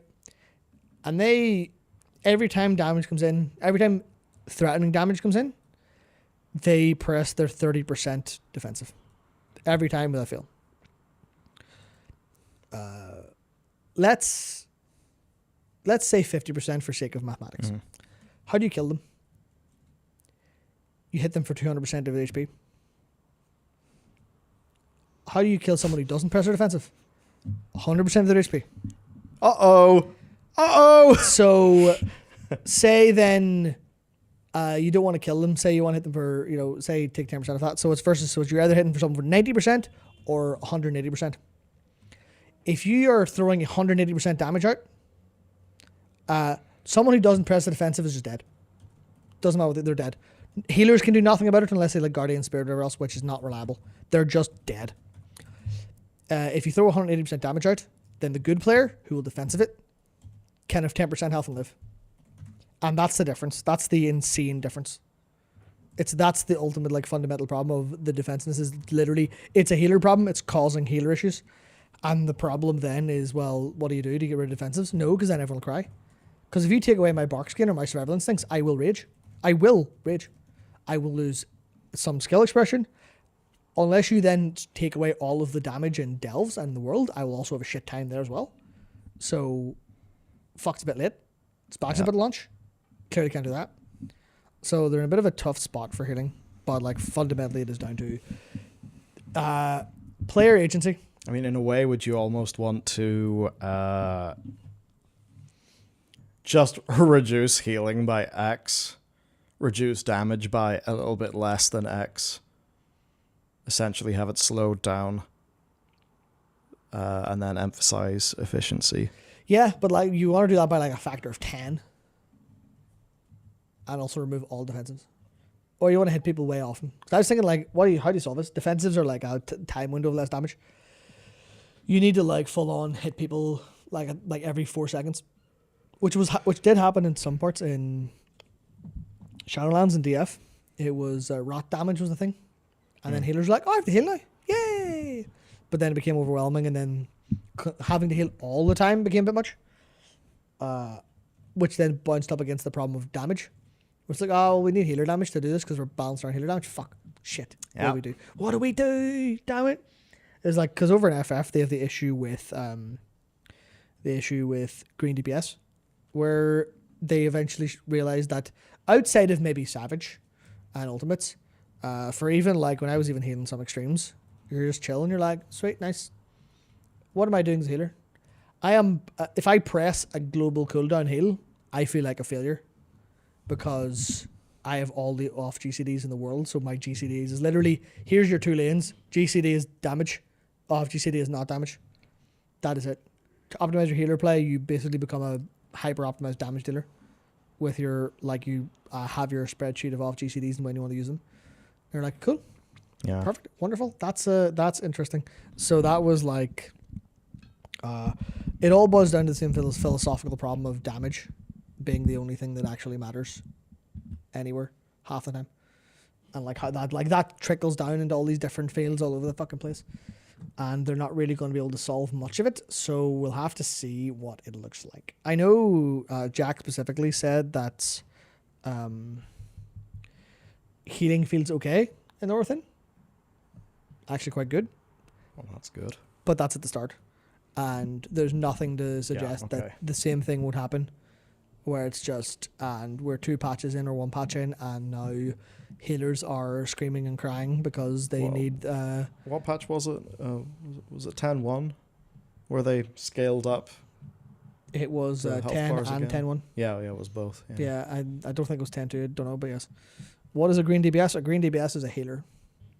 Green referring to their parse. Yeah, no. What? It's an FF term.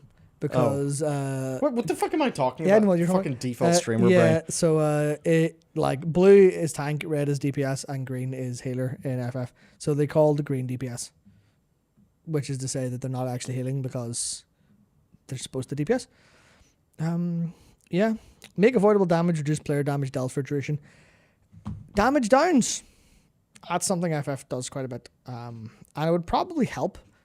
But players, but this here's well, that's actually fine. But here's the issue that we're into. I think a lot of the time, people don't want to play the game. A lot of DPS don't want to play the game. A lot of DPS want to DPS. They want to press their buttons in the right order, especially when they have like higher skill ceilings on the damage they need to deal. They will be optimized to press a button every single time the game says you're not allowed to press your button. They rage, which happens with.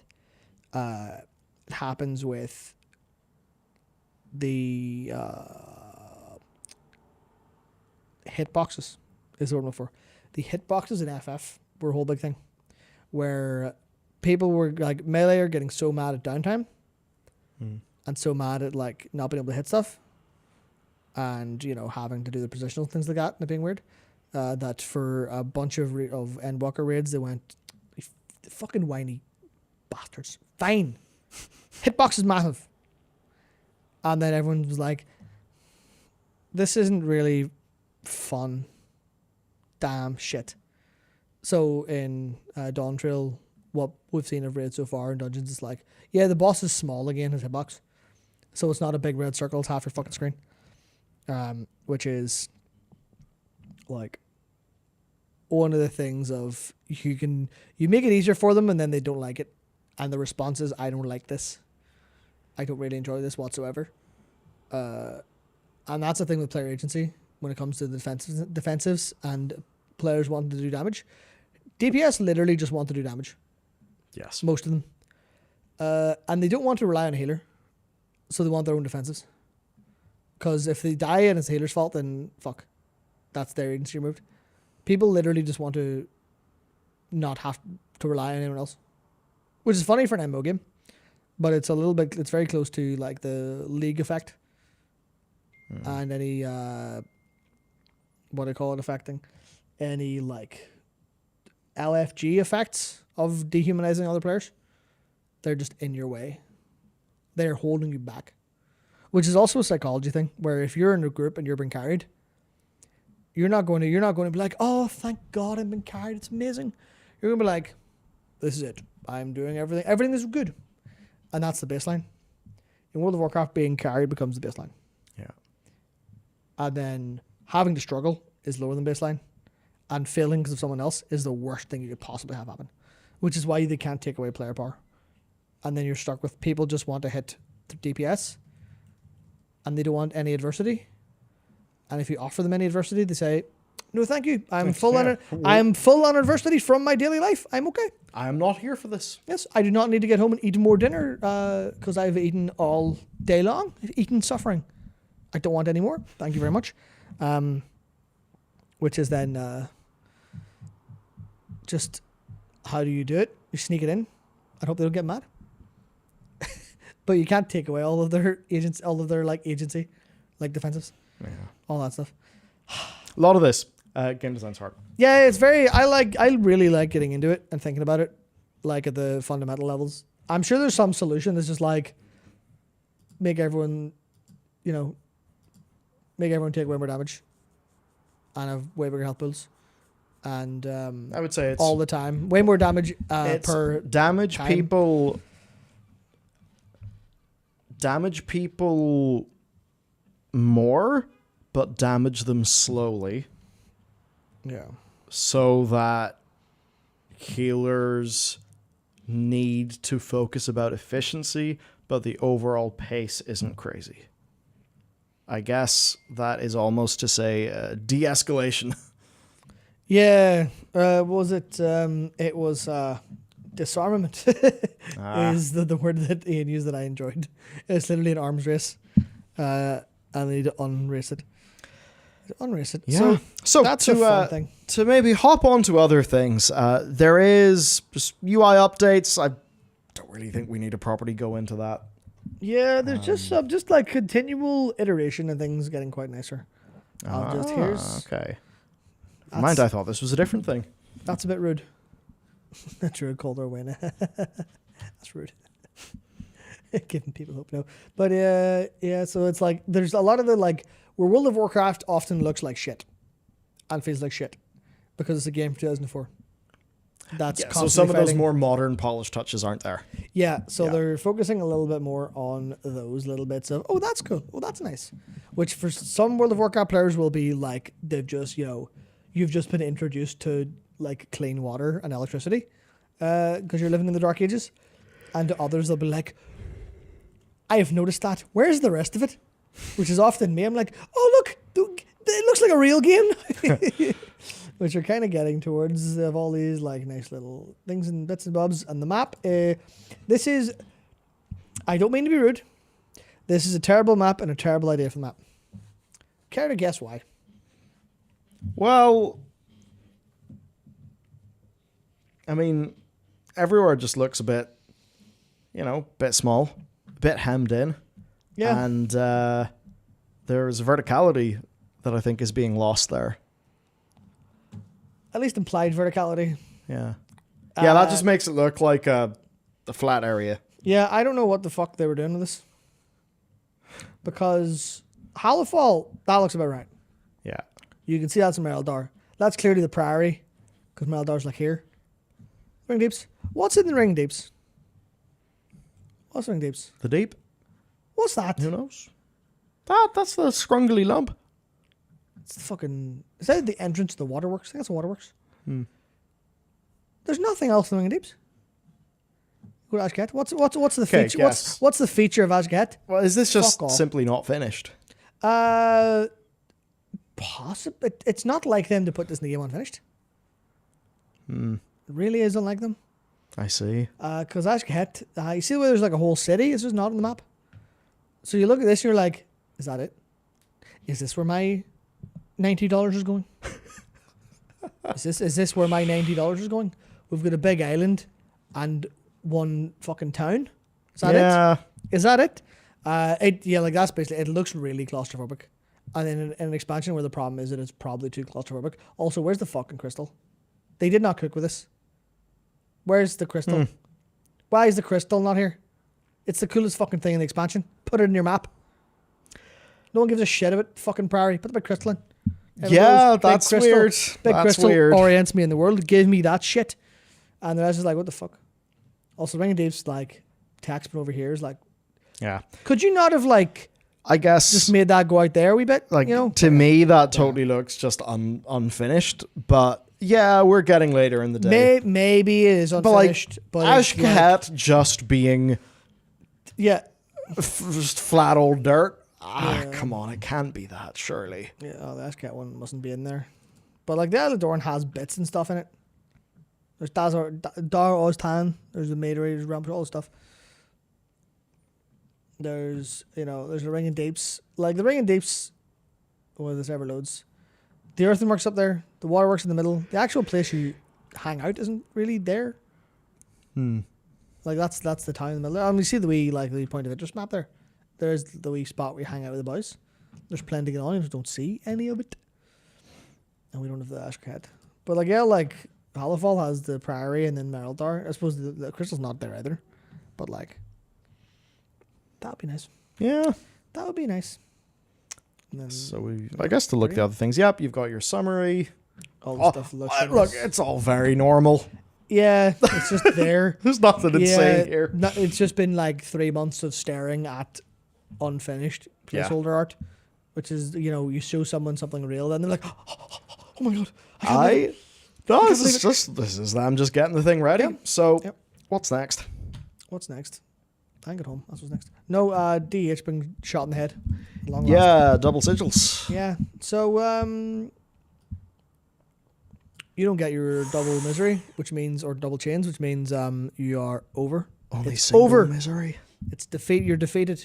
Oh. Avenged Demon Hunters are defeatable. They're now no longer the only tank in the game. Well, that makes sense. Ian did just talk about disarmament. Yeah, it fucking sucks for them. But that's for the them. Thing. It's gonna suck, but it's healthier. Because what else are you gonna do? Go, Prop Paladins have 2 charges of Hammer of Justice, and Hammer of Justice now AoE stuns. You're not gonna do that. Eye of Tear is now also Blinding Light. They're not gonna do that.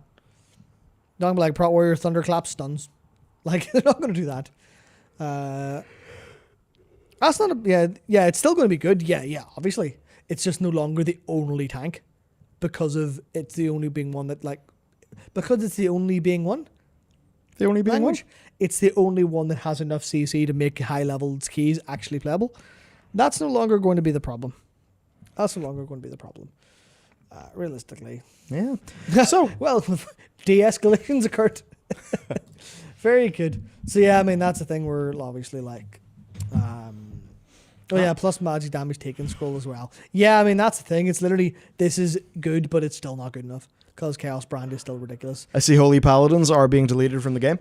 Yeah, they probably should be. Yeah, so I think Herald of the Sun is what was making Holy, really quite good. So, and then they turned it off. Those are large nerfs. Yeah, which does make sense. Does make sense. However, there are still, I think, plenty of Holy Paladin healing issues. A billion of them. Insane. Yeah. Yeah. Jack has more information than those. I could not do them justice. But actually, full on Holy Paladins are in a struggle spot at the minute. On a fundamental design level. It's just hilarious. A year ago, they were God Comp. Yeah. Yeah, it's funny how class changes happen. Yeah. Unfortunately. Survival, worked.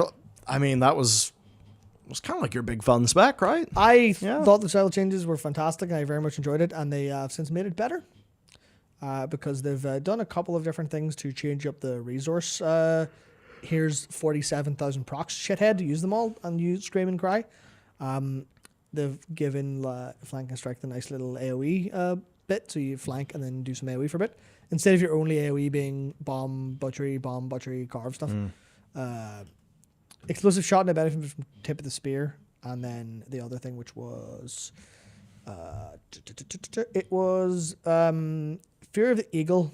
It's here somewhere. It doesn't pretty matter. Yeah, Fury of the Eagle benefiting from tip of the spear, and all of that kind of change is really strong, as well as Harpoon now been free, because Harpoon was in your talent tree, and having to spend the talent to get your movement ability in your spec tree sucked. That's now fine. Yeah. Also, focus changes and stuff to make it the big thing I found playing a lot of these classes on beta, and they still need to do a passive Demon Hunter, I think, because Havoc Demon Hunter has more fury than they know what the fuck to do with all the time, because every button generates a billion of it. Because I was even playing some today to do some delves for footage, and I was like, this is a really good spec, but I'm either drowning in fury or I have 0 and I'm waiting on a fucking Demon's Bite proc. Most of the time I'm just drowning in it, which doesn't feel good because you think never feels good. Yeah, you think more resource is good. No, but then it starts to with stress. Help! I'm spinning so many plates. Help! I remember that in Monk. Yeah, I guess Monk it was especially spinning plates because you don't want to break your your combo. Mm-hmm. I think it was that Late Legion. Late Legion, just everyone had so much of everything all the time that everything was mad. Yeah, and also fun, Legion but also RSI. Yeah, Death Knight was a good example of that. Where I did not like playing Unholy. I have not liked playing Unholy since Unholy was added to the game, basically. I've never liked it, not once. I liked the ideas behind it, but I never actually liked it. Such a pious good boy. Yeah, and then I played some on beta after they made all the changes. I'm like, this just fucking clicks in my head now. Oh my god.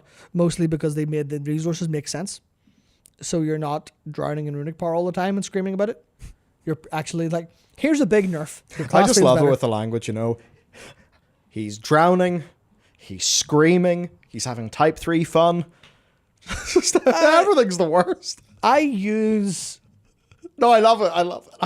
hyperbolic language to mask the fact that I never actually feel anything. There you go. You gotta overcompensate for these human emotions. Yeah, I have to really overcompensate to try and force out something to get. Maybe if I use really evocative language, I will break the general anhedonia that pervades the entirety of life. Maybe, perhaps. Because I may be screaming, but inside the lights are well and thoroughly out. Oh no! Almost always. Yes, so DK was Unholy was a good example of that. Feels way better to me. Way better to me. I'm not depressed. Have been since I was 16. That's how it be. What else was it? Survival had some resource issues where there's too much going on.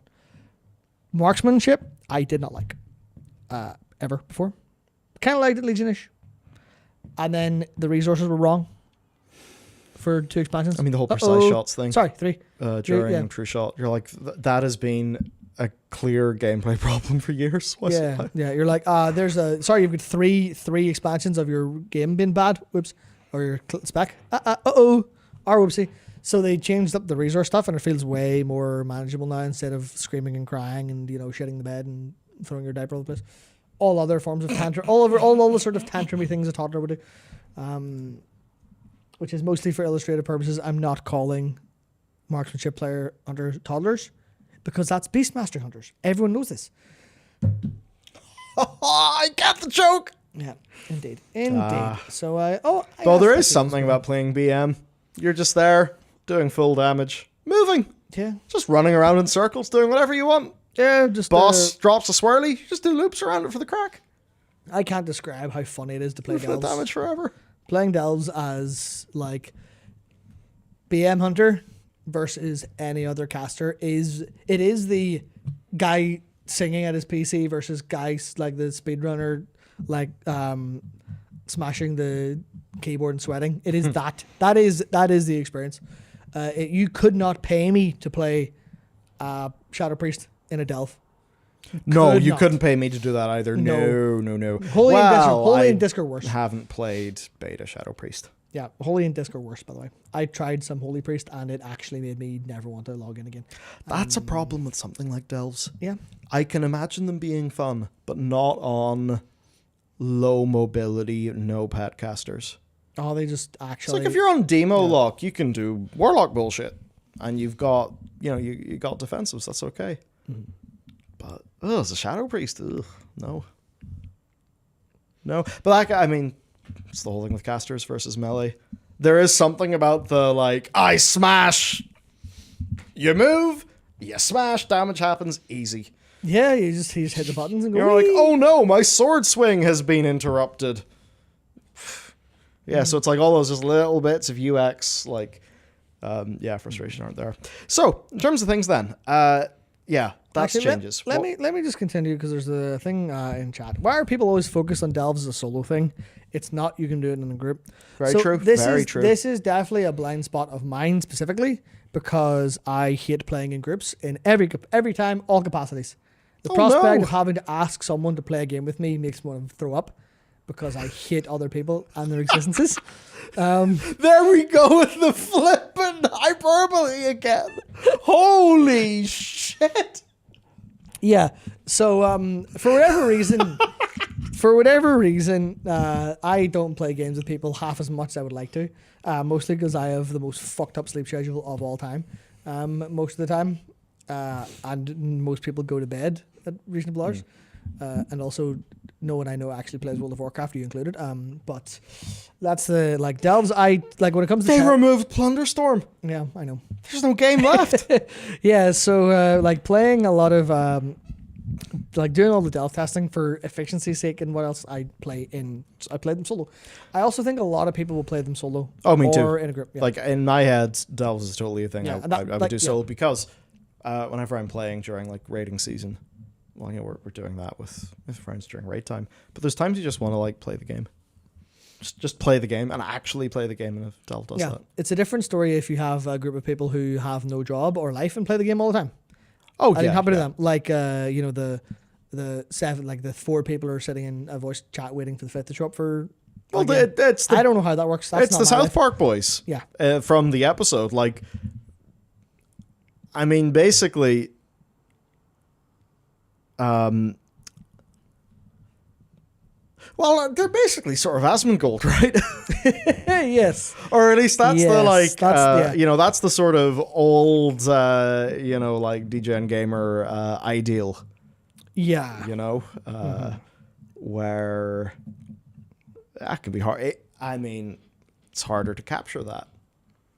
Harder to capture that in current day because I suppose back then it's done by intrinsic motivation. It's like the whole, like that episode is also a great commentary in game design. Yeah. I don't know if it's intentional or not, but like the final line of, okay, well, what do? Oh, we play the game. And the boys never touched South Park again.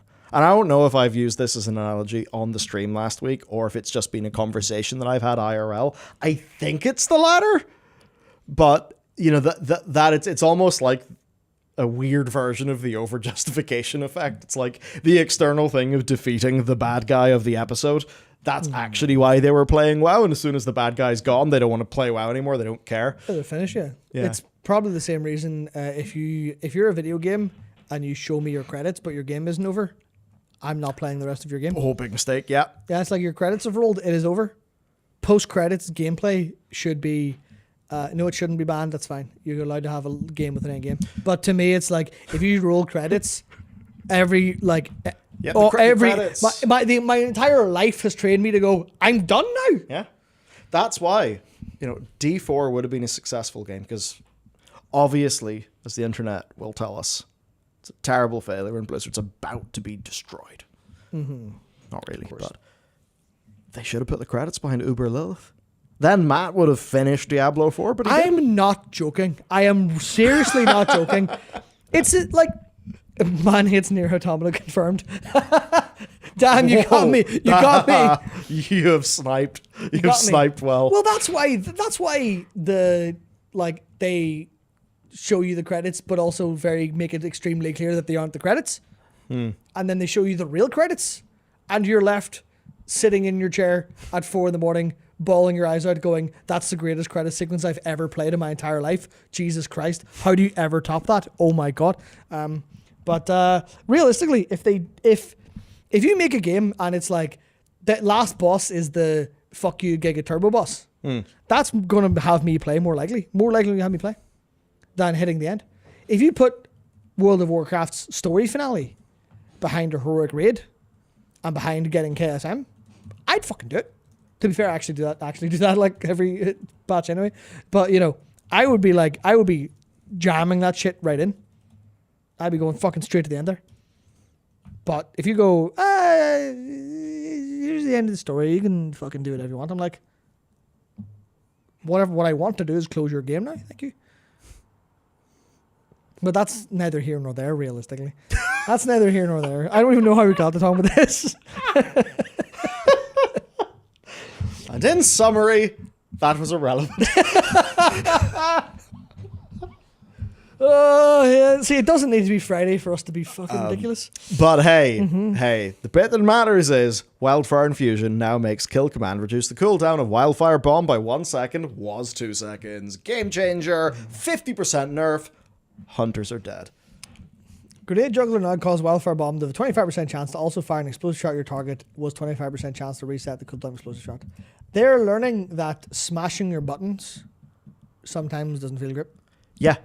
But if you smash your button and, a surprise comes out of your character. Yeah. Whee! Woo! Woohoo! You know the gambling, burn, oh dang it, burn, oh dang it. It's that, but you get the yay. Right, do you know the ultimate game for that? Risk of Rain 2. I hate Risk of Rain 2. There we go. Imagine making Risk of Rain and then saying, what if for the follow-up we make something completely different worse? What if we make something that... What if we confirm that I played in its very initial early access a wholly stupid amount of Risk of Rain 2. And I also played a lot of Risk of Rain 1. Yeah, I played Risk of Rain 2 a couple months ago when it was on sale for £4, and I was like, this fucking sucks. Oh yeah, I suppose it's done now. I was like, this fucking sucks. This what do they do to it? This isn't fun. There's no inertia on getting a build together whatsoever, and it sucked. Maybe I'm playing it wrong. That's possible. But I definitely was like, this sucks. All I know is it made my brain go bing bing wahoo. Yeah, Risk of Rain 1 did that. Risk of Rain 1 is a very good game that you can often pick up for basically no money. Which is very good. So, yes, there you go, Hunters. I am going to level my Hunter. I am not going to level my Hunter, Matt. Do you know why? Because it's level 60. And why would I level it to 70? Just before the massive gutting of XP. Yeah, just wait for Prepatch. It technically makes sense that I do other things. Yeah. Great! So now we can't play the game! Because it's the wrong time to play, everyone! Now that we're between segments, can I talk about FOMO briefly? Uh-oh. Let's go. I love FOMO. I love the fear of missing out in limited time gameplay modes. So have they just has Blue Archive just sort of applied the positive to your head and the negative to your toes, and does it just like shock you? Has your mobile telephone turned into a sort of opt-in shock collar? Yes. Yes. No. So this is not entirely about Blue Archive. It is also about Mop Remix and Final Fantasy XIV. So there is I am a terrible procrastinating bastard, right? It's also about Elden Ring. I will go out of my way to have a shit time. I will I don't want to. Yeah. I mean, I have to say that doesn't seem like the best course of action. Yeah, I know. I know. I'm spot on. So I go out of my way to like fucking put things off, right? Especially fun. Oh, terrible. If something's fun, if I'm going to enjoy something, I will find a way to not do it for as long as humanly possible. Well, yeah, you're like, I couldn't watch this good movie because I'm not in a frame of mind to properly enjoy it, and therefore I never will. That is literally, I have literally said that to him before. That's how I work, right? That's how I operate. I don't know if anyone else will even vaguely empathize with this or understand, because I know it's an insane person thing. I know I am, like, I actually have serious issues, clearly, but like FOMO. Real, yeah, exactly. Matt's another ADHD candidate. Unless he feels the pressure, he won't initiate. I have read so much Blue Archive story because there's a bit of furniture that you get for. There's a current guide task which is do this stuff and you get a bit of a reward, and it's like finish the new story. But I didn't finish the old story, so I spent a whole bunch of time this weekend between our tree, also doing a load story. And it's all fucking amazing. I love it all to bits. Oh, great. It's not perfect, but it's really good. And I'm blasting through it, and it's fantastic. And I'm like, I have to do some more tonight. Man, where does it all go horribly wrong? Yeah. This is the problem. It's FOMO. It's FOMO out the wazoo. It's literally, this will go away. Fucking do it. So I will just, like, as soon as stream is done, I will, like, finish the Blue Archive story to get the antique countertop to put in my cafe. I will do that. And then countertop. Yeah, I don't even know who interacts with it. It's just fucking there. I'm like, I don't understand. And then the guide task always does, but this one for the new Hyaku volume stuff doesn't. So I have to finish that night. And I'm like, I'm going to get to finish that. Because the pressure of the world is pushing down. Fucking do it, dickhead. I'm like, I'll do it. That has also happened. I thought you were free, though. Free of nothing. I am truly in chains. So there's also Elden Ring. I was just putting off my Elden Ring playthrough, and then Erdtree's out. And everyone's like, Erdtree, do the thing now. So I played a shit ton of it because it's the current cultural pressure to play it all and understand it. Yeah, that's why. That's how they get you to buy games in release. Yeah, in early access. Yeah. So I'm doing that. FF14. I didn't do 6.5 for ages. Dawn Trail's better come out. I haven't done 6.5, so I don't know the lead in with Willamette and what else. So I'm gonna have to do that before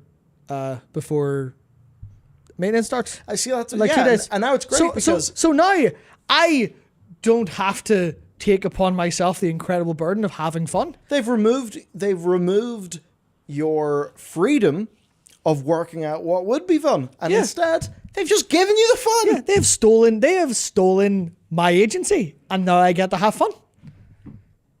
Well done, game developers. Well done. Yeah. But it is a funny thing because, we don't value being there on launch because people do. That's why people buy new games on launch day because it's culturally relevant. My soul would be broken if I didn't get to have an opinion on the Erdtree difficulty. Now, I'm going to share that opinion as part of the Bellular News channel. But that's not even why. I wouldn't even talk about it. I just want to know. I just want to look at what's happening in the world and go, I have an opinion on that. I'm not going to share it. Because, what was it they say about opinions are like, you should keep yours yourself most of the time. But yes. Yeah. Choice is tyranny. Embrace the terror matrix. That's exactly it. The terror matrix is very good for me. Very good for me. But yeah, that's a fun thing. And Mop Remix is a perfect example where Mop Remix is FOMO, and now I don't give a shit about it. But I've made that determination of don't care. So I've instead of being Mop Remix is there, I could play it. I'm not existing as a fucking little tumor inside my thought processing. It's just fucking gone. I'm like, that shit's gonna go away. Fuck it. Good riddance. I've enjoyed it, obviously. But I'm not I don't want to farm shit out. So there is something to say about the FOMO thing where Yes. there is something to be said for, and it's interesting because I'm having the complete opposite gaming experience, which is going to be my follow-up. There is something to having calendar events that you just know you can go and do. That's actually of a high value. That's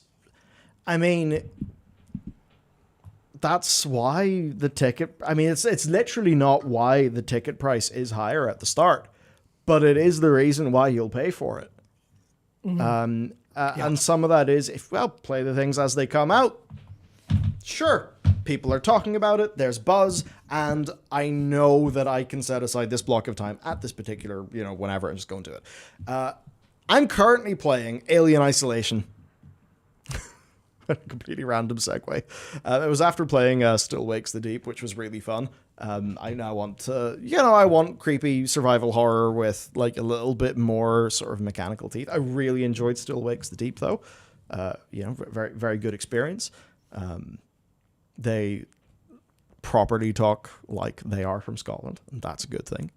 Which, sometimes how we talk, imagine that, but with slightly different sounds and words. Honestly, that's one of some similar energy. Yeah. Fun game. Excited to see what Chinese Room do next. The thing I'm enjoying about Erdtree is basically the fact that we're back in. Here's a load of English and here's a load of Northern English, Scottish, and Welsh voice actors. I'm like, yes, let's go. I guess. So yeah, no, I've been. Oh dear, something in my eye. Anyway, no, I've been playing those. It's been fun, and oddly, like complete opposite to the play the calendar games. I think it's just because I'm on a bit of like a themed season of just horror things. In June? I don't know. Yeah. Wrong month, mate. Wrong month. Apparently so. June's horror month. So yeah, it's weird thinking about games and timeliness. Yeah. Certainly though, that what you're saying about FOMO, that's where WoW does currently stand to gain. The only thing then is just about sustainability. So the more events, the more patches, the more seasons of discovery, the more this, the more that, the more plunder storms. Do you hit a point of diminishing returns, and do you end up devaluing content? Now, I'm definitely not post Shadowlands saying, oh, there's too much content, this is terrible.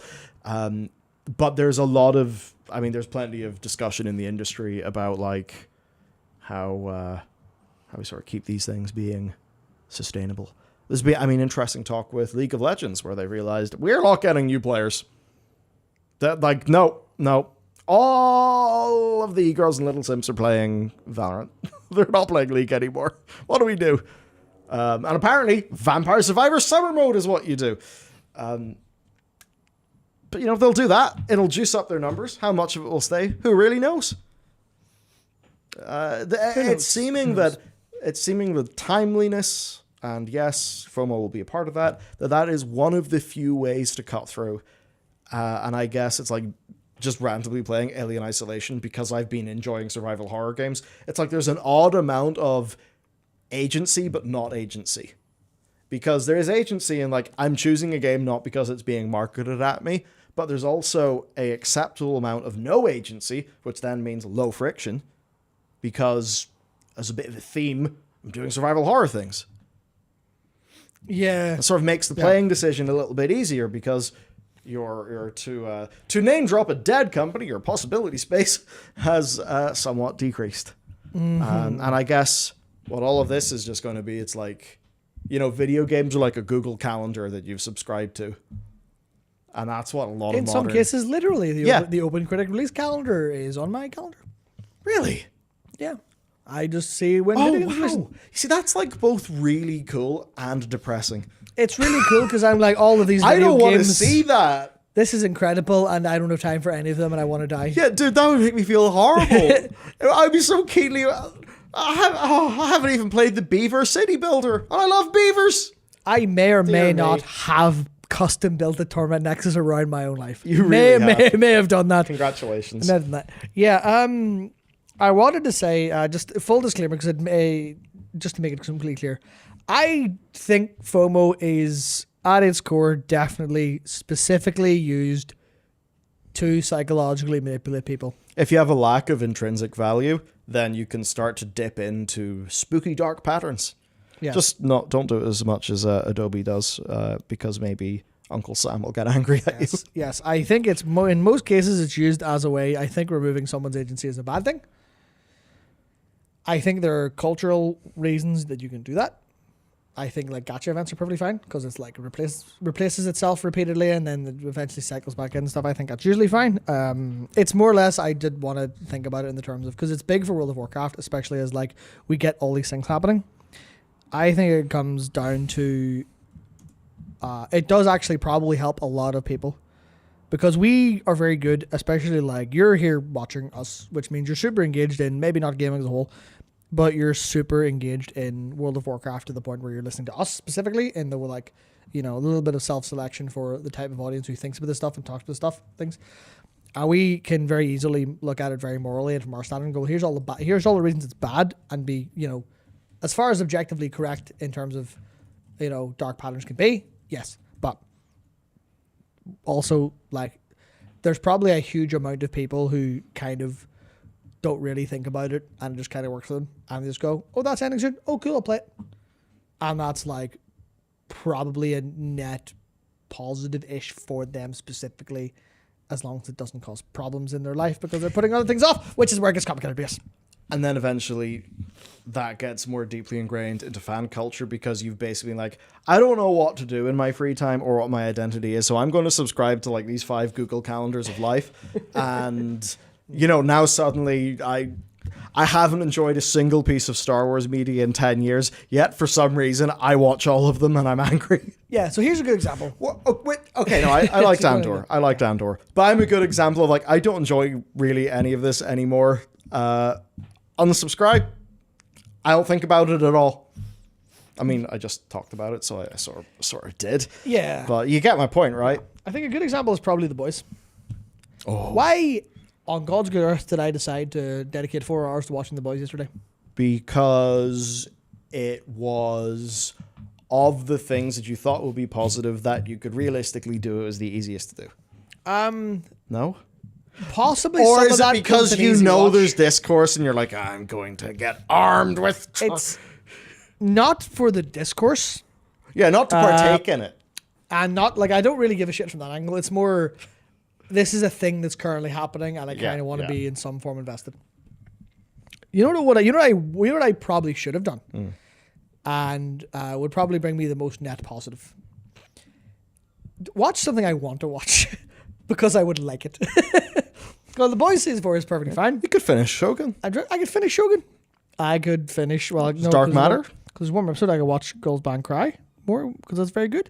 I could have watched some Dark Matter because that's good. And I could go sit watch it. I could also, because I started a playthrough of Xenogears a year ago and got like 6 hours in and never continued anymore. And playing all of the Xenogears and Xenosaga games would make me very, very, very happy. But I haven't done it because of FOMO. Because it's agency and that's doing the good things hard. Sometimes you have to do the now thing, not the good thing. Anyway, that was my soapbox. I hope you enjoyed There we go. glimpse into whatever the fuck is wrong up in here. We've dipped Matt into the soapbox and now he's clean. I'm a filthy cunt. Anyway. Oh dear. Yes. So 4 other things. There's one other news story that I do want to Yes, head there's on, a pretty and nice that one, is the Midsummer Fire Festival. Not really because of the festival, but because... sorry. Let me fix this. Oh, Let's go. Peak Summer Fire. There's definitely some sort of locality-based jokes I could make, but I will not. So, the deal here is Blizzard are trying to work out the problem where there are mounts, similar things, on that have a chance of dropping, and that's hell. Because if you want the big purple or pink Love Rock, whatever it was called, you could just try for years and not get it. And that made quite a lot of people, understandably, rather frustrated. Many people would point to another game where there would be some sort of like token system, for something like that. Now, what Blizzard then did is they made it so your first kill in your account, or at least the way that it used to be, your first kill, your first kill on your WoW account, the way that it was. Mm-hmm. Your first kill on your WoW account would have a big boost, and that would be on a daily basis. So now what they've done is they've basically made a new system that appears to be the way they want to do this going forward. So they have increased drop rates significantly for the first boss kill on a single account. Only the first attempt on a single account will be eligible to receive the item drop. However, for each subsequent daily attempt on the boss, within the context of your Battle.net account, the chance for the item to drop will increase and will continue to increase. Now the question is, this is a little bit unclear, does that apply to your first kill? It applies not, because for each subsequent daily attempt, which means if you do it more, your chance goes up. Yes. But does that disincentivize doing 1 kill per day? What? Because if the point is, on your whole account, if you want the mount, kill the boss once a day till you get it. Sorry, I literally... Because these subsequent daily attempts... I literally did not read the sentence. There you go. Yeah. Yes. Yeah. So basically, the reason why they've done this is... I think they were probably happy that people were playing the content on 5 trillion alts and probably making all of their lines go up. But they've also maybe realized that, especially considering moving into a very warbandish future, that this is probably the way to go on this sort of thing. And that is relevant to warbands because on many different weekly quests, most notably the Sardormi one, and the Big Dig, those have a weekly that is once per account. You can't just go and do the weekly on every single different character in order to get all the mysterious fragments in the universe. Instead, the weekly is way more rewarding than it otherwise would be, but you can only do it once in your account because those cosmetics, those rewards, those are account-wide. You can transfer the currency between your characters, and you can do so more easily in the next expansion. And they don't want a situation where people basically just want to have 500 billion alts so that they can then just massively accelerate in calendar time how quickly they get cosmetics and things. Mm-hmm. There you go. That's the news. That's the piece done. As for other things, is there anything new? Let's see. There's a new shield. Oh, yes, there is. New shield and back piece. So there you go. Oh, that's nice. That'd be nice with the tabard. Yeah, 350 burning blossoms each, and there's also a dragon riding customization to go with it. What does Ahun drop in terms of gear? Sometimes these could be the scythe, right? Yeah, I just what item level? Oh, fuck if I know. Yeah, probably like base Dragonflight. So I think they've stopped keeping those up to date. Well, I remember it. They used to not keep that up to date, and that always that always just seemed like a really weird missed opportunity to me. Yeah, I think anyway. you just, go to the Emerald Dream and fly around and find a better weapon. Sad. I think. I don't know. I always thought those were a pretty cool way to. Indeed, yes. Let's see. Does Wowhead say? The answer is. Well, the answer is the scythe is there, but whenever you click in the item, of course, it's all... It's got 47 different things, yes. Yeah, so who knows? Oh, look, I can scale up to level 120.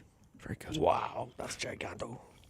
That's huge. Oh, dear. Okay, so that's basically what's going on there. In terms of things, so...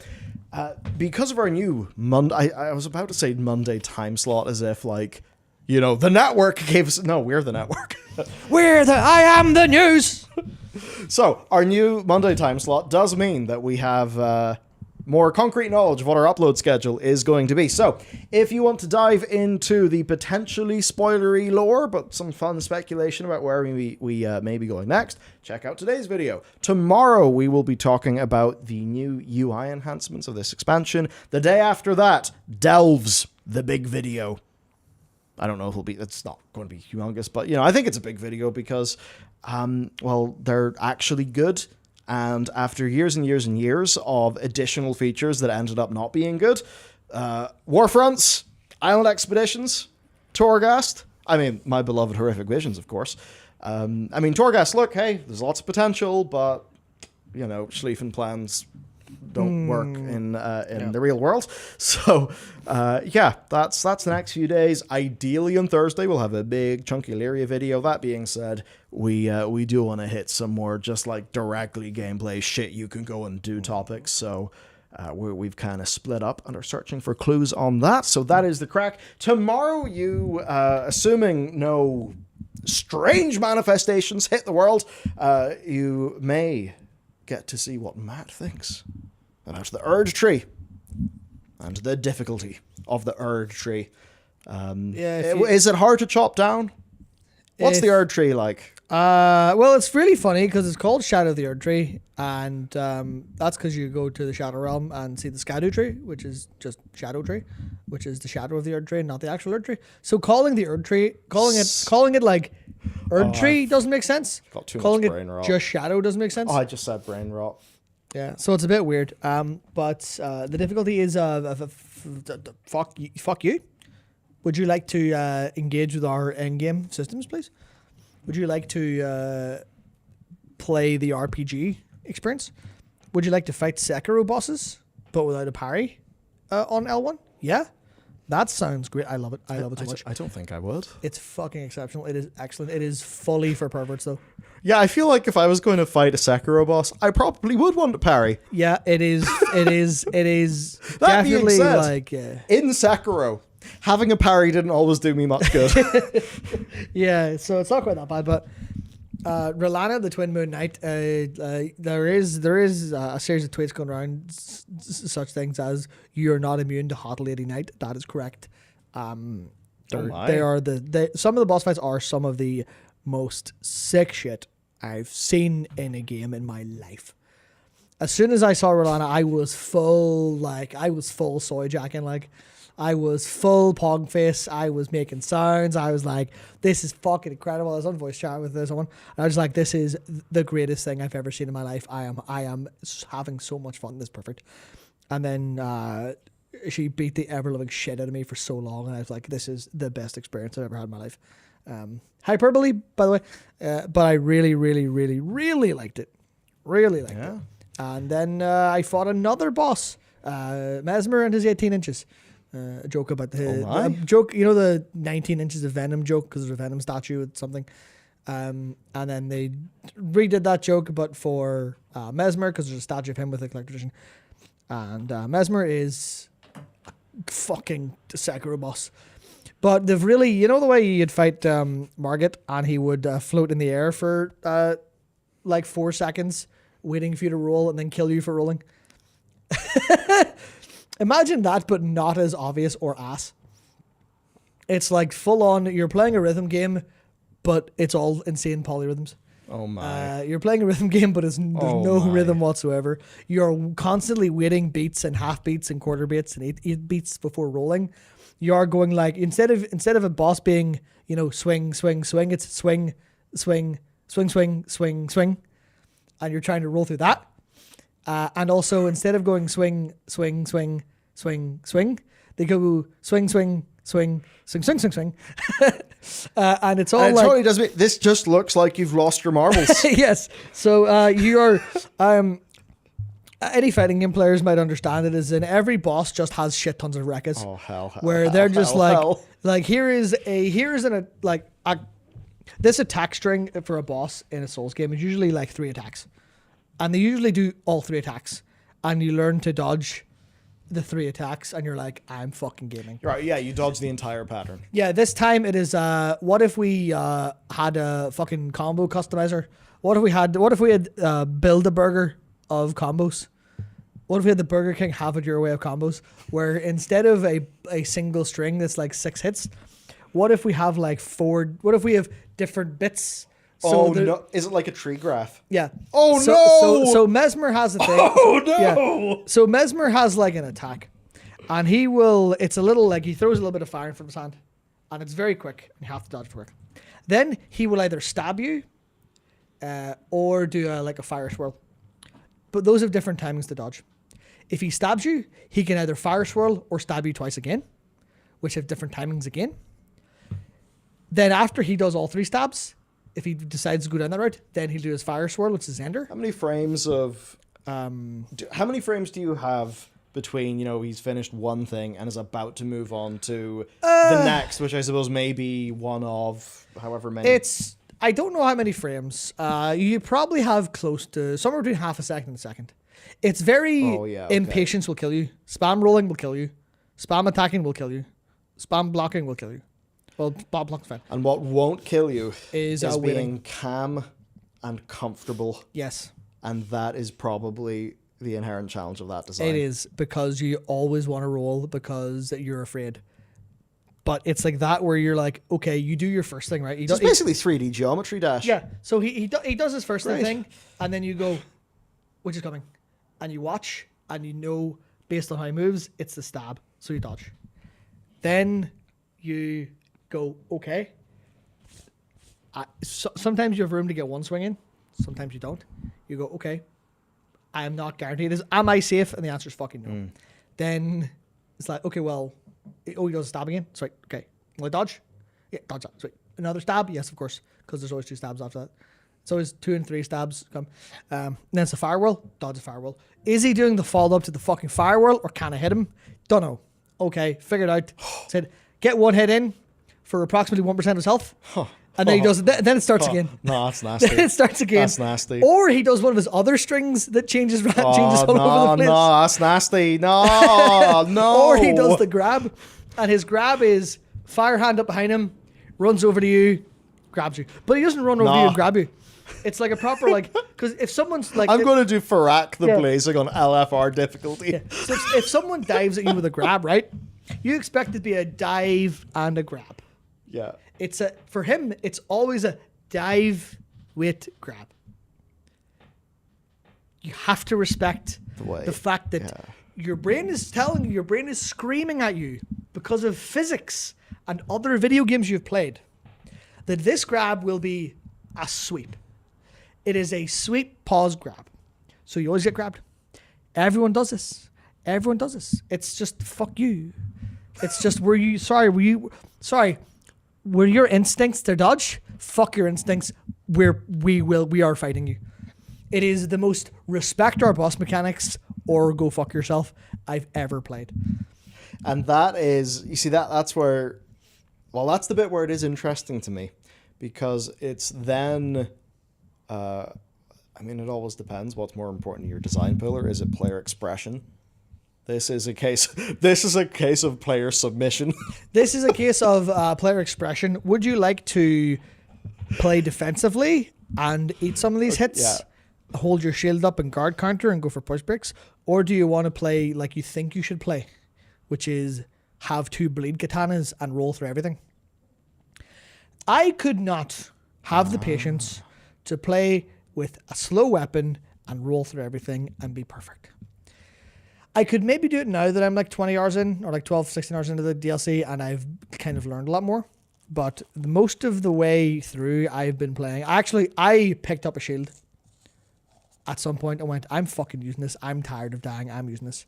Because I had 40 vigor when 60 vigor wasn't even enough.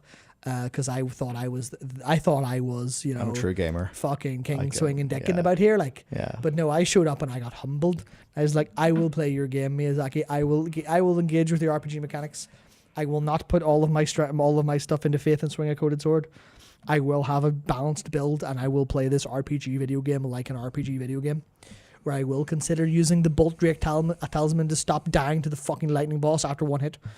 Because that's the other thing. It's really punishing. One of the problems that feels kind of nasty about it is that when I was talking about like all those attack patterns, they're fucking relentless.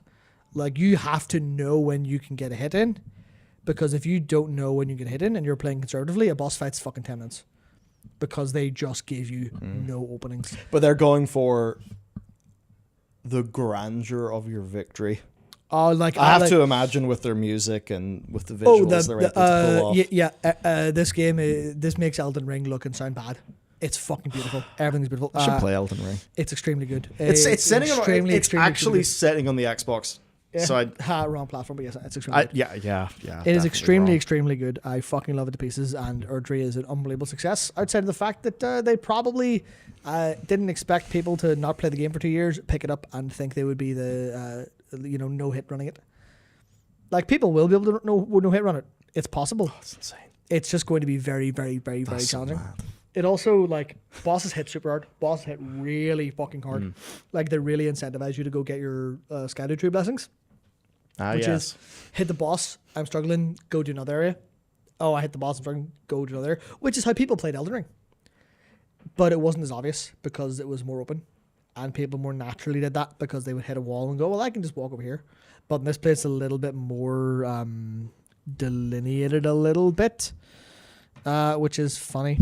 Like, it is a very, very, very hard game, and it's a good kind of hard. Like, I struggled with Rolana, and I didn't see the vision, and then it clicked when I was fighting someone else, and I was like, oh, I know what you're trying to do. You're trying to get me to master your game, not master the shallow version of your game, not master Dark Souls 1. You want me to master Elden Ring, which is a different fucking game. I feel like if you went back and played Sekiro, or even went back and played like even Dark Souls 3, you'd probably, like, after Elden Ring and Shadow of the Erdtree, you'd probably laugh. Because I kind of did playing Dark Souls 1 recently. I was like, fuck, this game is so easy. This game is so baby mode. That's why it was big. Yeah, like, what's that? Someone swings an attack, and the attack lands when they swing it down, and they're not going, gonna roll? Oh, you rolled, fuck you. Because that's what it feels like. But they're not doing that. Like Dark Souls doesn't do that, and you're like, oh, it's fucking easy. Like, oh, look at this. Because, like, I think I like one shot Ornstein and Smo, like, under level and everything. I was like, I used to think that was hard. What do you mean? Fuck's sake. And that's the other thing, is that DLC has always been their version of Endgame. Is this isn't like we've copy pasted a section of Elden Ring. They went, this is you've learned our game. We are going to challenge you. We're going to assume you're great at our game and finished it all and like grind it out and fighting millennia until you could beat it with your eyes closed. Now go play the game. Now we've made a challenge for you, not a challenge for everyone else. It's great. Wonderful. I love it. I highly recommend it, but I also am a type 2 fun enjoyer. Some good nasty shit. So like fighting Midra. Oh man, what a boss. What a gaunt boss. What if I fill the entire room with this yellow fucking flame that you can't see shit? Also, you run away from it because you can't dodge it because it lasts that long. So you outrun it, which means you have to make sure I'm at the corner of the room before I do it, or you're fucked. Not quite the corner. And then also you're running away. I'm out of here. Fucking, I'm clean. I'm out of here. Oh, what's that? You decided that instead of doing your usual recovery animation, you just laser beamed me and hit me with madness immediately. And drained all my FP from across the room and I've done 90% of my health class. And I was like, that's bullshit. That's so bullshit. Fuck you, Miyazaki, you goddamn hack. You can't design shit. And then I ran away from it, kept my target lock, listened for the sound effect of the laser, and then dodged it. I went, this is the best game I've ever played in my life. You are so close to enjoying Type 3 fun. Yeah, and I went, this is the most fun I've ever had in my life. This game is this game is perfect. It is untouchable. Miyazaki, you've done it again, you genius. Oh. Those are like 5 minutes apart. But that's it. But that's got nothing on a tier 12 delve. Sorry, a tier 11 delve. World of Warcraft doesn't have gameplay like that. It comes close sometimes. I suppose you just be taking the piss. Yeah. No, look, so I guess things, we've wrapped up. You guys basically know what the schedule is for the next few days. Maybe some game news will happen. So maybe there will be uploads on the news channel beyond Wednesday. I would hope so. It would be a shame if the news just stopped. That being said, most of the news is kind of sad. Yeah, all of the news is always sad because that's news. The poor bastards on Life by You at Paradox Tectonic. Man. But it's also because you can't have the news be boys. Class video games come out today. Because if you could, you'd be fucking minted all day. Like you'd be videos every fucking 4 seconds. I'm trying to work out how to do something like that. I'm trying to work it out. Become a streamer. Play good games. Become a JRPG streamer. That's the future. That's the future. No. Because then you would have billions of hours of just this year. This year alone will carry a JRPG streamer for at least 4 years. It's like, what are you going to play this time? It's pretty fucked up. I'm going to spend 3 months playing Shin Megami Tensei V Vengeance. And you're like, sick. What do after that? I'm going to fucking hit up the Kingdom Hearts releases on Steam. No, do you know what it is? It's PAX Day straight into Taris Land. The life of the MMO geezer. MMO geezers have... Like, I saw, like, Force's tweet was just, Taris Land's beyond awful, don't touch it. Like, I have a rank rotten melted brain. And I still look at, like, MMO players and go, what happened to you? As an MMO player, like, you know... But I don't mean people who play. God, in that case, how do the FIFA and Call of Duty people look at us? Oh God, I don't know. Oh no. But people who like hop between loads of different MMOs. Oh yeah. As adults. No, I get it. It's like I did that as a kid. Like it's the first. Yeah, no, it's the first time like you're playing WoW and your big goal is to get a mount, and then you get your mount, and you're like, oh, I've accomplished my goal. Don't want to play anymore. And then you end up playing like Ion and Guild Wars 1 and all of yeah. Man, I'm pretty sure I almost got groomed because of Ion. Of course. I will say nothing else. I will not bring that forward any I mean, I definitely ended up in a guild with somebody who I think probably was a groomer in the wetlands. But again, we're talking like 2007. Oh yeah, it would have been around that 2000. Whatever time Ion was coming out. That was good times. And I was ultimately uncomfortable and left. Yeah. And then I think I tried some schemes like raid Guildbank. I didn't do that. My conscience got the better of me. Of course. You know when you're just young and that means you're a fucking psychopath. No, actually. I don't think that's universal. I don't know. Dude, have you seen what kids are willing to do? Yeah, I was not one of those. I've always had a very strong sense of moral direction and conscience. I wouldn't recommend it. I wouldn't recommend it. Oh dear. Well, there we go. That's it for stream on Monday. That's the show. We're done. There is no more content. But guess what? There will be soon. There is plenty to look forward to this week. Not really in terms of crazy new game features, but in terms of class changes, in terms of a large number of Mythic Plus changes, and I think for a lot of people, those Mythic Plus changes will be informing dozens, if not in some cases, hundreds of hours of gameplay. So that'll actually be pretty interesting to get into. But anyway, with that, Matt, time for us to retire. But only for the evening. Yeah. Gonna go and play Alien Isolation and maybe get spooked. I'm gonna go home and either play Erdtree or 655 and then finish Blue Archive Story. And then I don't think I have time to do all of that. Cool. Sweet. Yeah, that's it. Yep. Yeah. Yeah. Same. Yeah. Yeah. Fantastic. Sure. It is what it is. It is what it is. And based on the cryptic tweets of their co-founder, Notion will be unveiling a big new feature tomorrow. Won't that be great, Matt? I can't wait. Won't that I'm so just excited. be enough to keep you going to the next day? That there is a big timer over my head and that'll add at least 30 minutes. Well, that's it. That's an anime concept. That's a flippin' anime concept. Oh no, that's surely been done. Yeah, that's been done. That's been done in multiple formats. That's been done in. My favorite version of that is actually the renowned DS and now for a while Switch game. The World Ends with You. Go play it. It's amazing. They had timers on their hands, and it was how much time they had to do to finish the objective, or they would be dead. Very good game. Very good. There's also one with a. I'm not going to talk about that. Oh no. I'm not going to talk about that. I'm just going to end the stream now. A lot of absolutely insane schizo game ideas that end up being really fun. Yeah, absolutely. So yes. If you want maybe 5 hours of good survival horror, but not really mechanically so, but just like good vibes. Lots of, just good performance and shit. And the place still likes the deep. It's on Game Pass, which means it's practically free. Excellent. There you go. Good night, everyone. Good night. And also on that you can play Octopath Traveler 1 and 2. Fuck, so good. Yeah. I could totally do that. That's a good idea. You haven't played them? I don't have time for that. Oh, I'm so sorry. You already didn't have time for your list. I don't have time for shit, man. It's You're screwed. terrible. Yeah, it's terrible. So, all right. Yes. Bye. Take care. Goodbye.